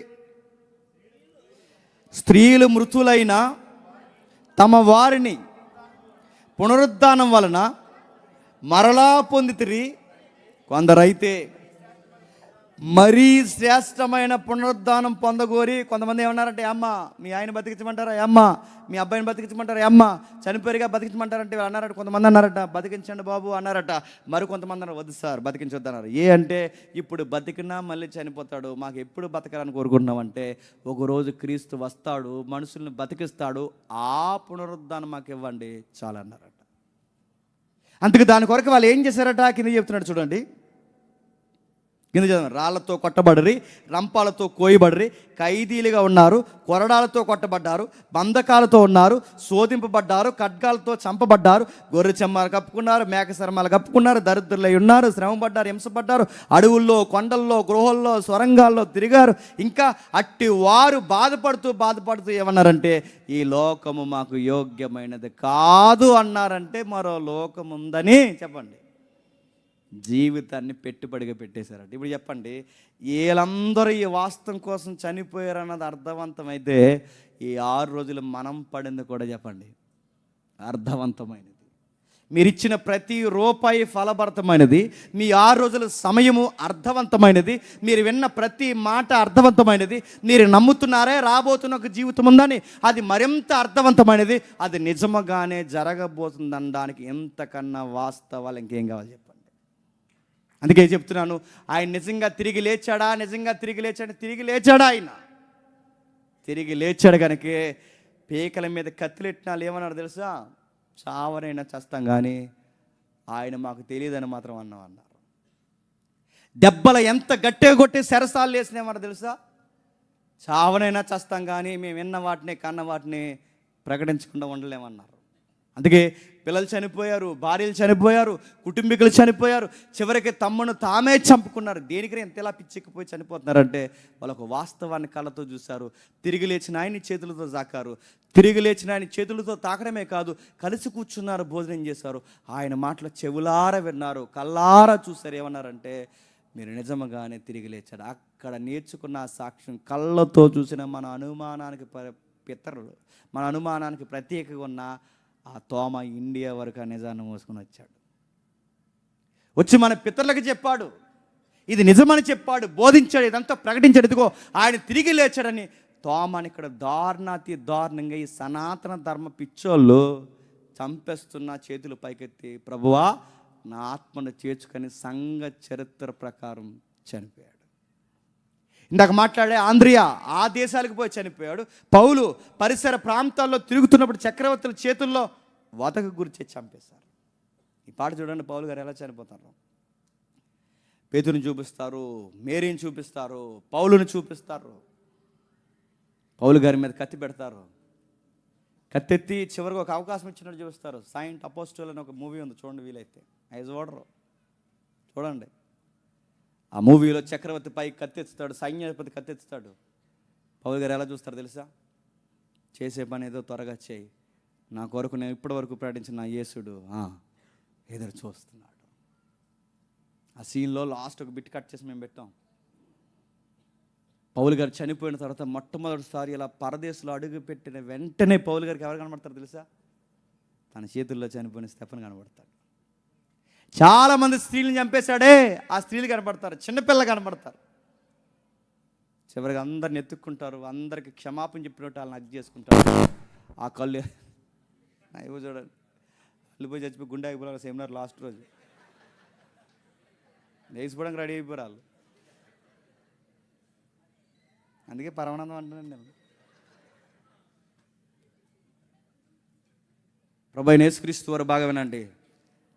హతసాక్షుల మధ్యలో వీళ్ళందరినీ చూస్తుండగా అపోస్తుడైన పౌలు ఒకవైపు చూస్తాడు, అందరినీ చూస్తున్నాను. ఆ రెండు కళ్ళు ఎదురు చూస్తే ఎవరి కోసమైతే ఇంత చేశామో, ఎవరి కోసమైతే ఇన్ని రోజులు ప్రకటించామో, ఎవరి కోసమైతే మన ధనము ఘనము పెంటతో సమానంగా ఎంచుకున్నామో, ఆ నజరేయుడైన యేసుడు ప్రియుడైన అలా వెనక్కి తిరిగి చూస్తే ఆ దూరం నుంచి యేసుప్రభు వస్తాడు.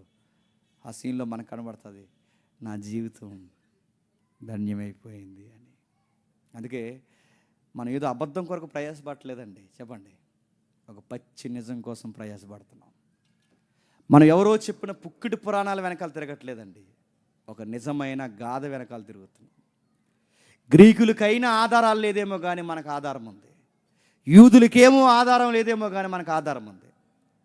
ఎవరైతే ఐగుప్తీలు ఉన్నారో వాళ్ళకి ఆధారం లేదేమో కానీ మనకు ఆధారం ఉంది. ప్రపంచంలో సనాతన ధర్మాలు ఇక్కడ నమ్ముతున్న వారికి మరో జీవితానికి ఆధారం లేదేమో కానీ ప్రపంచంలో ఎవరికే లేని ఆధారం ఎవరికని చెప్పండి, మనకుంది. అందుకే మన ధన్యులు, అందుకే ప్రయాసపడతాం, అందుకే పరుగులు తీస్తాం. అందుకే 6 రోజులేంటి 365 రోజులు సువార్తను తిరుగుతాం, ఆరోగ్యాలు పాడు చేసుకుంటాం. ఎందుకంటే ఇది నిజం. నేడు రేపు ఆయన వచ్చేస్తే సరిగ్గా ఆయన వచ్చేసే సమయానికి సంతలో ఉన్నాను అనుకోండి, ఏమైపోతానండి? ఆయన వచ్చే సమయానికి సువార్తలో ఉండాలి.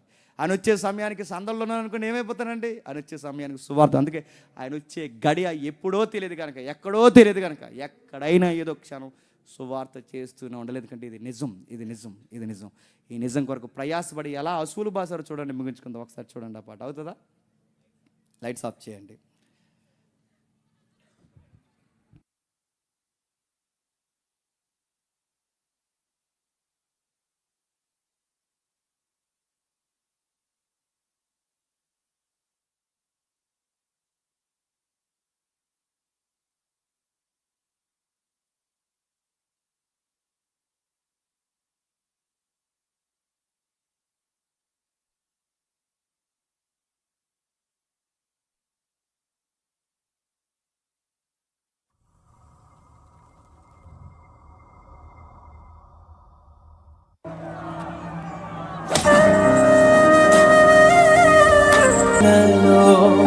నా శోధనలో, నా జీవితములో నా కన్నీరు తుడిచి నన్ను ఆదరింపితివి.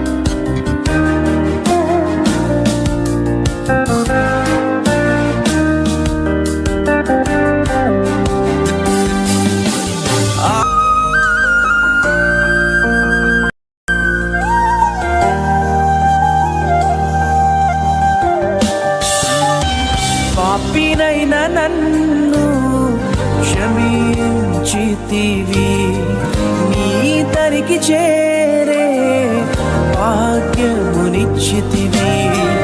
పాపినైన నన్ను క్షమించితివి, నీ దరికి చేరే భాగ్యమునిచ్చితివి. నన్ను ప్రేమించి అభిషేకించి నీ సాక్షిగా నన్ను నిలిపితివి. ఆరాధనా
అంత వాస్తవం కనుక భక్తులందరి జీవితాలు ఫలంగా పెట్టారు.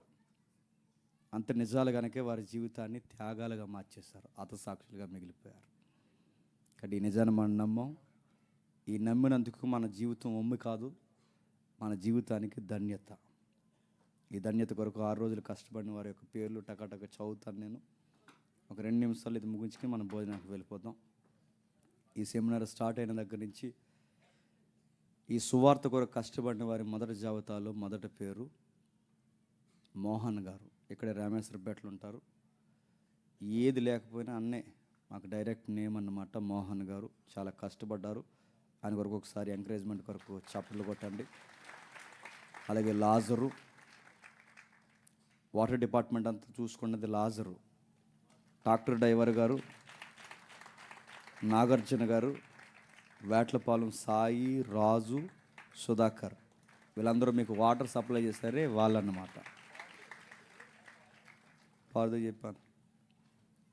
నెక్స్ట్ దేవరపల్లి దగ్గర ఉన్న గోపాలపురం రవికుమార్ గారు తమ్ముడు ఎవరైతే ఉన్నారో వీళ్ళు కూడా ప్రతి పనిని, ఇంకా ఒక పని అని లేదు, సెక్యూరిటీ కానీ క్లీనింగ్ సెక్షన్ కానీ ప్రతి పనిని చేస్తూనే ఉన్నారు. వాళ్ళ కొరకు కూడా ఒకసారి ఎంకరేజ్మెంట్ కొరకు సపోర్ట్లు కొట్టండి, కొడుతూనే ఉండండి. నెక్స్ట్ హైదరాబాద్ ప్రవీణ్ అంట తమ్ముడు. ఆ తమ్ముడు కూడా చాలా కష్టపడ్డాడు. ప్రతి పనిని, ఇంకా ఏదైనా ఏ పని చెప్పినా చేసిన తమ్ముళ్ళు అన్నమాట. అలాగే బాలేపల్లి టీం వర్క్. ఇక్కడ మీకు ఎంత అందం కనబడుతుంది, ఈ వర్క్ అంతా, ఈ సైడ్ వాల్స్ కానీ లైటింగ్ కానీ ఈ వర్క్ అంతా మీకు కనబడుతుంది. ఈ వర్క్ అంతా చేసింది ఈ ప్లానింగ్ అంతా ఇచ్చి సహకారంగా ఉన్నది ఎంఎస్ గారు. ఇందాక పెద్ద ఆయన ప్రార్థన చేశారు కదా ఆయన. టైం లేక వీళ్ళు ఎవరిని పిలవట్లేదు, ఎందుకంటే మమ్మల్ని సి అంటారని. నెక్స్ట్ దీనికి సంబంధించిన ఇంకా చాలా పనులు చేస్తారు. సెడ్ వర్క్ అంతా, ఇంకా సింగన్న వెల్లింగ్ వర్క్లో కానీ వీళ్ళందరూ పని చేసిన వారు. నెక్స్ట్ శివప్రసాద్ గారు, అంటే 4 రోజుల ముందు నుంచి ఇక్కడ భోజనాలు కావాలి పని చేసే వాళ్ళకి. వీళ్ళందరికీ భోజనాలు ఉండింది ఎవరంటే శివప్రసాద్ అన్న బొమ్మూరు. ఆయన కొరకు కూడా వంట వార్తలో చాలా కష్టపడ్డాడు ఆయన. ఇక నెక్స్ట్ ప్లంబింగ్ వర్క్, అంటే మీకు వాటర్ రావడానికి పైప్ లైన్స్ ఏవైతే ఉన్నావో ప్రతి సంవత్సరం తవ్వుకోవడం ఏంటో మరి, ఆ ప్రతి సంవత్సరం తవ్వుతూ చక్కగా మీకు వాటర్ రావడానికి లైన్స్ అన్నీ క్లియర్ చేసి మోకాళ్ళలోతు గోతులు తవ్వుకున్న వ్యక్తులు మల్లెపల్లి రాజ్ కుమారు, బొబ్బర్లంక రాజ్ కుమార్ అని, ఇద్దరు రాజ్ కుమార్లే. వాళ్ళే మీకు వాటర్ వచ్చేలా చేసింది. Next room cleaning Rajahmundry room cleaning చేసింది ఉండూరు టీము, అలాగే రాజమండ్రి టీం. వీళ్ళందరూ లేడీస్ అన్నమాట. లేకన శ్రీలాస్య ఇంకెవరు ఉన్నారు, వీళ్ళందరూ కలిసి ఈ పనులు చేస్తారు. ఇంకా నెక్స్ట్ సెక్యూరిటీ టీం పని చేస్తారండి. అభి తమ్ముడు, నేను అంటున్నాండి అసలు నిద్రపోలేదండి తమ్ముడు. అభి తమ్ముడు ఫ్లెక్స్ల వర్క్ దగ్గర నుంచి పబ్లిసిటీ ప్రతి విషయంలో ఒక్కటే ఎన్ని పనులు చెప్తాను తమ్ముడికి. ప్రతి పని తన టీం మెంబర్తో కలిసి కొంతమంది తమ్ముళ్ళు ఉన్నారు. రాజు ఇంకా రాజువర్ధన్ ఎవరెవరు ఉన్నారు కొన్ని పేర్లు రాశారు. రవివర్మ, డేవిడ్ తమ్ముళ్ళ గేట్ దగ్గర మీరందరూ నిద్రపోయారు కానీ వాళ్ళు నిద్రపోలేదండి. దిలీప్ అన్న వీళ్ళందరూ నైట్ అంతా కాపలా కాసిన వారు అనమాట. మన వస్తువులకి ఈ లోపల ప్రాంగణానికి ఇదంతా చేసిన వారు. నెక్స్ట్ వంట వార్పుల విషయంలో చాలా కాదు. మీకు వంటలు ఎంత బాగున్నాయండి ఈ సంవత్సరం? అదరగొట్టిన వాళ్ళ పేర్లు చెప్తాను వినండి. వాళ్ళ పేర్లు ఉండూరు వాళ్ళు, యాట్లపాలెం సహోదరులు, పొలాలు కొట్టే దగ్గర నుంచి 10 రోజుల ముందు నుంచి వీటన్నిటిని సిద్ధపరిచిన వారు. ఇందులో ఎక్కువగా కష్టపడిన వారు చంటి అన్నయ్య టీం, వాళ్ళందరూ అక్కడ ఉన్నారు చూడండి. ఇక కూరగాయల కటింగ్ విషయంలో కష్టపడిన వారు స్త్రీలు ఉన్నారు. దొల్లవారు, కురిచెడు వారు, ఉండూరు వారు, ఇంకా కొంతమంది ఉన్నారు. వీళ్ళందరూ కలిసి మీరు నైట్ అంతా నిద్రపోయారు. గోంగూర వలిసేవారండి. ఎన్ని కట్టలు వదలండి ఎంతమందికి. ఆ గోంగూర కూరగాయలు ఇవన్నీ కట్ చేసింది దొల్ల టీం. అలాగే మనం ఎవరైతే పని చేస్తున్నారో శ్రీనాన్న వాళ్ళ సంఘం వారు. ఈ ప్లేట్లు క్లీన్ చేసిన వారిలో మగోళ్ళు కదండి, ఆడవాళ్ళ పేర్లు కదండి, మగోళ్ళ పేర్లు ఉన్నాయి ఇక్కడ. ప్లేట్లు క్లీన్ చేసింది ఎవరంటే కురిచేడు వారు, ఇంకా ఎవరు ఉన్నారు, ఏలూరు వారు, రామేశ్వరంపేట. మోహన్ అన్ని వాళ్ళ వైఫ్ అండి. నేను 2-3 సార్లు చూశాను. అక్కడే కూర్చుని ఉండేది, అలా కడుగుతూనే ఉండేది. వాళ్ళ చెల్లెళ్ళు ఇంకెవరో ఉన్నారు, వీళ్ళందరూ కలిసి. అలాగే పౌల్ గారి టీం, ఈయన పౌల్ గారి టీం, వీళ్ళంతా క్లీనింగ్ సెక్షన్లో ఎంత చక్కగా ఉందో చూసారా. ఈ డిపార్ట్మెంట్ అంతా ఈయందే. నెక్స్ట్ వీళ్ళు థ్యాంక్స్ చెప్పకపోతే దేవుడు మనల్ని సి అంటాడు, అందుకే చెప్తున్నాం. నెక్స్ట్ క్యాటరింగ్ ఎవరైతే ఉన్నారో యాట్లపాలెంలో టీం ఉన్నారు. అలాగే శ్రీనివాస్ గారు, శివప్రసాద్ గారు, వీళ్ళంతా మీకు భోజనాలు టైంకి అందించి ప్లేట్లన్నీ టైంకి అందించేవారు. అంతా ఈ పని చూసింది శ్రీనివాసరెడ్డి గారు, అలాగే శివప్రసాద్ అన్న. అలాగే ఇక్కడ వాటర్ సప్లై చేసిన వారు అజయ్ తమ్ముడు, ఇంకా ఎవరు ఉన్నారు ఆడపిల్లల్లో పూజ. వీళ్ళిద్దరూ ఎవరైతే ఉన్నారో బాయ్స్కి అందరికీ వాటర్ సప్లై చేసింది అదే, స్త్రీలందరికీ సప్లై చేసింది పూజ చెల్లి. అలాగే భోజనశాల దగ్గర మొత్తం క్లీనింగ్ సెక్షన్ అంతా చూసుకున్నది ఎవరంటే ప్రేమ్ అంట, తమ్ముడు ప్రేమ్ ఎవరైతే ఉన్నారో తన టీంతో చాలా పనిచేశాడట. అలాగే శ్రీనన్న రావులపాలెం శ్రీని గారు, నిజంగా ఆయన కూడా మాకు నిజమైన సహకారి, చాలా కష్టపడతాడు. శ్రీనన్న ఆయనతో పాటు ఒక టీం మెంబర్స్ ఎవరైతే ఉన్నారో వీళ్ళందరూ భోజనం దగ్గర క్లీనింగ్ సెక్షన్లో ఉన్నారండి. నెక్స్ట్ టెంట్ హౌస్ ఎవరైతే ఉన్నారో రవి గారు కాకినాడ నుంచి, నిజంగా ఆయన ఏం డబ్బులు అడగడండి, ప్రతి సంవత్సరం చాలా వస్తువులు మనకి ఇస్తుంటారు. ఆ రవి గారు ఎవరైతే ఉన్నారో కాకినాడ నుంచి ఫ్రీగా మనకు ప్రతి వస్తువుని ఇచ్చారు ఫ్రీగా. అలాగే మనకు కావాల్సిన సుమారు 2000 చైర్స్ ఏవైతే ఉన్నావో, ఈ కుర్చీలన్నీ తెచ్చినవి, ఇంకా చాలా కూర్చోడానికి ఇవన్నీ తెచ్చినవన్నీ, వీటన్నిటిని రాజానగర్ నుంచి బెక్కువోడ్ నుంచి తెప్పించిన వ్యక్తి సురేష్ గండేపల్లి. ఇంకా సౌండ్ సిస్టమ్ ఎవరైతే ఉన్నారో రమణ సౌండ్స్, నిజంగా రమణ గారు వాళ్ళ అబ్బాయి సెమినార్ అయ్యే వరకు ఇక్కడ ఉంటాడండి, ఇప్పుడు లేడు మరి ఏడు మరి ఉన్నాడు పక్కన ఉన్నాడు. Sorry brother. రవి గారు అబ్బాయి, నిజంగా వాండర్లు ఉండరండి, ఎవరెవరికి అప్పచెప్పి వెళ్ళిపోతారు, కానీ ఆ అబ్బాయి ఉంటాడు, 6 రోజులు ఉంటాడు, కథలకుండా ఉంటాడు, చక్కగా వాకి ఉంటాడు, మన సాంగ్స్ ఎంత బాగా ఎంజాయ్ చేస్తాడు. నిజంగా ఆ తమ్ముని దీవించాలి దేవుడు. అలాగే లైవ్ సిస్టమ్ దగ్గర పనిచేసిన వారు పరమానంద శిష్యులు ఇక్కడ ఉన్నారు చూడండి, చైతన్య, చంటి, ఇంకా సూర్య, ఇంకా ఎవరైతే ఉన్నారో అన్న పేరు ఏం పేరు అన్న సూర్య గారు, అలాగే దాస్ తమ్ముడు, ఇంకా మోజెస్ క్షమించండి వీళ్ళందరూ మ్యూజిక్ టీం ఉన్నారు. అలాగే మోజెస్ డాని, ఇంకా టిన్ను, అలాగే మన ఎవరైతే ఉన్నారో బ్రదరు బన్ను, ఇంకెవరైతే ఉన్నారో డెస్మన్ జాను, ఇంకా తమ్ముళ్ళు ఎవరైతే ఉన్నారో వీళ్ళందరూ నిజంగా ఎంత బాగా మనకి పాటలు పాడారండి వాళ్ళ కొరకు. అలాగే Sunday school teachers sister Shyamala గారు, అలాగే కీర్తి, ఇంకెవరైతే పనిచేస్తారో వీళ్ళందరూ సండే స్కూల్ టీచర్, ఇంకా తమ్ముళ్ళు భద్రాచలం నుంచి వచ్చారు, వాళ్ళ పేర్లు రాయడం మర్చిపోయారు మీరు.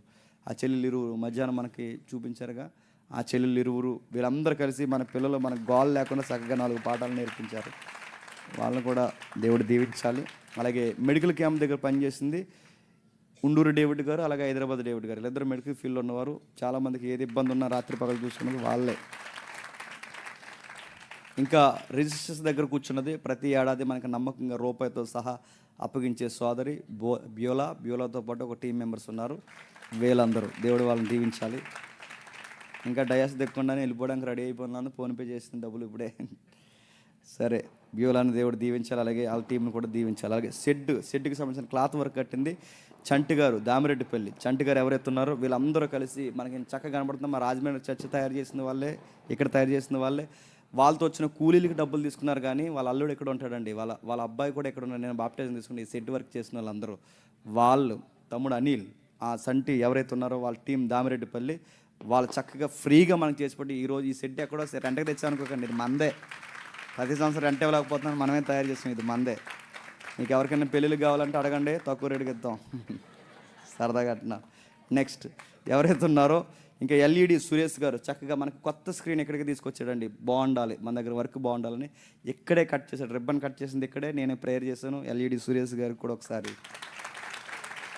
నెక్స్ట్ సేవకులు ఎవరైతే ఉన్నారో, సేవకులు అందరి పేర్లు చెప్పాల్సిన అవసరం లేదనుకుంటున్నాను. సేవకులు ఎవరైతే ఉన్నారో డేవిడ్ అన్న, ప్రసాద్ అన్న, ఇంకెవరైతే ఉన్నారో సేవకులు సత్య గారు, పౌలు గారు, డేవిడ్ తమ్ముడు, సురేష్ తమ్ముడు, ఇంకెవరైతే ఉన్నారో ఈ నమ్మకమైన పరిచారకులు, దేవుని పరిచారకులు, నిజమైన జత పని వారు ఎప్పుడు ఇలానే ఉండాలి, ఇలానే బోధించాలి, ఇంకా మంచి మంచి బోధకులు మనకు పరిచయం అవ్వాలి. అలాగే చీటికి మాటికి డ్రైవింగ్ చాలా అవసరం. ఈ డ్రైవింగ్ విషయంలో మనకు సహకరించిన అన్నలు లారీలు తోరి లారీ ప్రసాద్ అన్న, అలాగే జాన్ తమ్ముడు, సతీష్, అలాగే సంతోష్ బ్రదర్, వీళ్ళందరూ ఎవరైనా ముఖ్యమైన వ్యక్తిని తీసుకురావడం వీళ్ళంతా డ్రైవింగ్ విషయంలో మనకు ఉపయోగపడిన వారు. ఇక ప్రతి ఒక్కరు నేను కొన్ని పేర్లు ఇక్కడ తమ్ముళ్ళు నమోదు చేయలేదు, చాలామంది కష్టపడ్డారు, చాలామంది చక్కగా జరిగించారు. ఇంతమంది జరిగించడానికి సెమినారు సజావుగా సాగింది. వీళ్ళందరూ బాగుండాలి, వచ్చే సంవత్సరం కూడా మనం అందరం కలుసుకోవాలి. అలాగే పెయింటింగ్ కాలేజీ యాజమాన్యం ఏదైతే ఉందో ఆ కాలేజీ యాజమాన్యం ఈ రూమ్స్కి అది పెయింటింగ్ ఏమన్నారు, ₹1 కూడా తీసుకోకుండా మొత్తం పెయింటింగ్ ఫ్రీగా వేసి ఇచ్చిన తమ్ముడు, ఆ తమ్ముడి పేరు రాజు, తన టీంతో. అలాగే మనకి పర్మిషన్ ఇచ్చిన పోలీస్ డిపార్ట్మెంట్ పెద్దాపురం డిఎస్పీ గారికి, అలాగే లోకల్ పిఎస్ ఎవరైతే ఉన్నారో వాళ్ళందరికీ, ఆ డిపార్ట్మెంట్ వారికి అందరికీ దేవుడు వాళ్ళని దీవించాలి. వాళ్ళకు కూడా ఒకసారి మనం థ్యాంక్స్ చెప్దాం. అన్ని పేర్లు రాశారు, 2 పేర్లు మాత్రం రాయలేదు, సుధాకరు, శేఖరు, 4 పేర్లు కూడా వాళ్ళకు కూడా దేవుడు, అలాగే అక్కడ ఒక మాంక్ ఉంటాడు, మాంకు, అలాగే ఆయన పేరు శ్రీకాంత్ గారు, వీళ్ళందరినీ దేవుడు దీవించాలి, బలపరచాలి. భోజనానికి వెళ్దామా? లేచి నిలబడితే ముగింపు ప్రార్థన మనం చేసుకుందాం. దేవుడు వీరందరినీ దీవించిన గాక. అలాగే ఆయన డేట్లు సరిగ్గా గుర్తుపెట్టుకుని, ఎంత ఇబ్బంది ఉన్నా, ఎంత సమస్య ఉన్నా, 90 ఏళ్ళు దాటినా ఈరోజుకి కింగ్లా ఉన్న మన సీనియర్ సిటిజన్ చెప్పండి, పెద్ద ఆయన్ని దేవుడు దీవించిన గాక, ఆయనకు ఆరోగ్యం అనుగ్రహించిన గాక. ప్రార్థన చేసుకుందాం సార్. సరే మాట్లాడదు. ఇంకా ఎవరైతే ఉన్నారో బాప్టిజాలకు ఎవరైనా సిద్ధపడి ఉంటే, బాప్టిజాలకు ఎవరైనా ఇప్పటికిప్పుడు ప్రేరణ వస్తాయి, ఈ వాస్తవాలు తెలుసుకున్న తర్వాత మీకు ఇప్పుడు బాప్టిజం తీసుకోవాలంటే మీ పేర్లు ఇవ్వండి. నీళ్ళు సిద్ధంగా ఉన్నాయి, ఇవ్వడానికి మేము సిద్ధంగా ఉన్నాం. మేము ఇంకా అలసిపోలేదు, మీ కొరకు మేము ప్రార్థన చేస్తాం, మీ నూతన జీవితం కొరకు మేము కట్టుబడతాం. ఎవరైనా ఉంటే ఇక్కడికి వచ్చి పేర్లు ఇవ్వండి, చివరి ప్రార్థన చేసుకుందాం. ప్రార్థన. అలాగే పాలకొల్లు పరిసర ప్రాంతాల్లో ఎవరైనా ఉంటే ఈ సత్యం వినాలి, ఇదైన తర్వాత మీ సత్యవాక్యం సహవాసులు మేము ఉండాలని మీరు ఎవరైనా కోరుకుంటే, భీమవరం డేవిడ్ అన్న ఆధ్వర్యంలో పాలకొల్లో ప్రతి ఆదివారం సాయంత్రం 5:30 నుండి 8:30 వరకు సండే వర్షిప్ ఈవినింగ్ సర్వీస్ జరుగుతుంది. వెళ్ళాలనుకున్న వారు అన్నకు సంబంధించిన టీం మెంబర్స్ని సంప్రదించండి. పాలకొల దగ్గర బైపాస్ రోడ్డు పక్కన, ఆదిత్య కాలేజ్ పక్కన ఏదో ఉంది, ఇక్కడ సరిగా రాయలేదు. ఆ ఏరియాలో వీళ్ళ కాంటాక్ట్ నెంబర్ ఇస్తారు. ఆ కాంటాక్ట్ డేవిడ్ అని కాంటాక్ట్ అవ్వండి. ఆ ఏరియాలో ఎవరైనా ఉంటే భాస్కర్, డేవిడ్ గారు, ఇజ్రాయెల్ గారు, పాలకొల మెంబర్స్ ఉన్నారు. అలాగే నర్సాపురం కొంతమంది ఇక్కడ ఉన్నారు. వాళ్ళందరినీ కాంటాక్ట్ అయితే మీరు చక్కగా సత్యవాక్య సహవాసంలో మీరు ఉండొచ్చు. దేవుడు మిమ్మల్ని దీవించును గాక. ప్రార్థన చేసుకుంటాం. ప్రార్థన. ప్రేమగల తండ్రి, కృపగల దేవ, వాస్తవాలు మా కళకు చూపించారు. మేము నమ్మింది నిజమని తండ్రి ధృవీకరించారు. తండ్రి 6 రోజులు మా ప్రయాస వ్యర్థము కాదని బలపరిచారు. తండ్రి పునరుద్ధానం ఎంత వాస్తవమైనదో మాకు నిరూపించారు. చాలామంది మరో జీవితాలు ఉన్నాయని నమ్ముతున్నారు, కానీ వారికి ఆధారాలు లేవు దేవా. కానీ మా నమ్మకానికి ఆధారం ఉంది. ఆధారం మీరే. ఆ ఆధారం మీరు ఏర్పరిచిన తండ్రి, మీ కుమారుడైన సుతుని యొక్క జననం, మరణం, పునరుద్ధానమే తండ్రి. ఇంతకన్నా మాకు ఆధారం ఏం కావాలి తండ్రి? మా ధనము, మా ఘనము తండ్రి, మా యొక్క ఓపిక, ప్రతీది తండ్రి ఈ 6 రోజులు మేము ఖర్చు చేస్తాం తండ్రి. ఇది అర్థవంతమైన పరిచర్య తండ్రి. గుండెల నిండా ధైర్యంతో, పునరుద్ధానపు అనుభవాలతో తిరిగి వెళ్తున్నాం తండ్రి. క్షేమంగా నడిపించండి. 6 రోజులు విస్తరించి తండ్రి మాట్లాడిన ప్రతి ఒక్క సేవకుని యొక్క బోధను తండ్రి విన్నారు, బలపడ్డారు తండ్రి. అనేకులు తండ్రి ఓపికతో ఈ రోజుకి అర్ధరాత్రి దాటున కూర్చుని ఉన్నారు తండ్రి. వారి విశ్వాసము గొప్పది, వారి నమ్మకం గొప్పది. వారి నమ్మకం ఒమ్ము కాదు తండ్రి. ఆయన తిరిగి లేచాడు, మరలా రాబోతున్నాడు. ఆయన యందు నమ్మిక ఉంచిన వారిని నిజముగానే తిరిగి లేపుతాడు దేవా. అని నమ్మకాలతో మేము వెళుతున్నాం. మమ్మల్ని క్షేమంగా నడిపించండి. దాన్ని వెళుతున్నాం కానీ తండ్రి మా మనసంతా ఇక్కడ ఉంది దేవా. తండ్రి ఇంకా ఉంటే బాగుండని మేము కోరుకుంటున్నాం. కానీ తండ్రి 1 రోజు కాదు, 2 రోజులు కాదు, 3 రోజులు కాదు, 5 రోజులు కాదు, 6 రోజులు కాదు తండ్రి. ఒక రోజు ఎంతకన్నా గొప్ప ఆనందం పరలోకంలో మాకు ఉండబోతుంది తండ్రి. అది నిత్యము ఉంటుంది, ఎప్పటికీ వాడబడింది. సూర్యునితో తండ్రి వెలుగుతో ఏ సంబంధం లేని ఒక నిత్యమైన జీవితం, నిత్యము ఆనందించే ఒక జీవితం ఉంటుంది. 6 రోజులు నలుగురు కలుసుకున్న ఈ జీవితమే ఇలా ఉంటే ఒక నిత్యమైన ఆనందం రాబోతుందంటే ఆ జీవితం మాకు కావాలి. దాని కొరకే ఏడాదంతా మా జీవితాన్ని కాపాడుకుంటున్నాం. మరలా ఏడాదంతా మేము తిరిగి వచ్చి తండ్రి మళ్ళీ బలం పొందుకుంటున్నాం, మళ్ళీ లోకంలోకి వెళుతున్నాం, మళ్ళీ వస్తున్నాం తండ్రి. బలపరచండి, స్థిరపరచండి. ఎన్నో అనుభవాలతో, జ్ఞాపకాలతో ఇక్కడి నుంచి తిరిగి వెళుతున్నాం తండ్రి. చిన్నలను, పెద్దలను, యవనస్తులను, గృహిణీలను తండ్రి, కష్టపడుతున్న తండ్రులను, తమ్ముళ్ళను, అన్నలను తండ్రి, ఈరోజే ఈ సంవత్సరమే కొత్తగా వచ్చిన ఎవరైనా వ్యక్తులు ఉంటే కొత్త వ్యక్తులను, నూతనంగా బాప్టిజం పొంది అడుగులు వేసిన తండ్రి ప్రతి ఒక్క చెల్లిని, తమ్ముడిని, అన్నల్ని, తల్లుల్ని తండ్రి అందరినీ మీ చేతులకు అప్పగిస్తున్నాం. ఏడాదంతా మీరు కాపాడండి తండ్రి. మరలా వచ్చే ఏడాది మేము కలుసుకుని ఎంతకన్నా గొప్పగా, ఎంతకైనా ఆనందించే లోతైన మర్మాలతో తండ్రి మాతో మాట్లాడతారని కోరుతున్నాను దేవా. కానీ మా ముందు అపోస్తులు ఎందుకు బలయ్యారో మాకు అర్థమవుతుంది. ఏ వాస్తవాన్ని నమ్మి వారు పరుగులు తీస్తారో మాకు అర్థమైంది. చరిత్ర చూసాం, సంఘ చరిత్ర చూసాం, నిబంధనలు ఏంటో చూసాం తండ్రి. వీటన్నిటి యొక్క మూలం ఒకటే. మా వీధికి, మా జిల్లాకి, మా రాష్ట్రానికి మేము ఏం చేయాలన్న ప్రశ్నతోనే వెళుతున్నాం తండ్రి.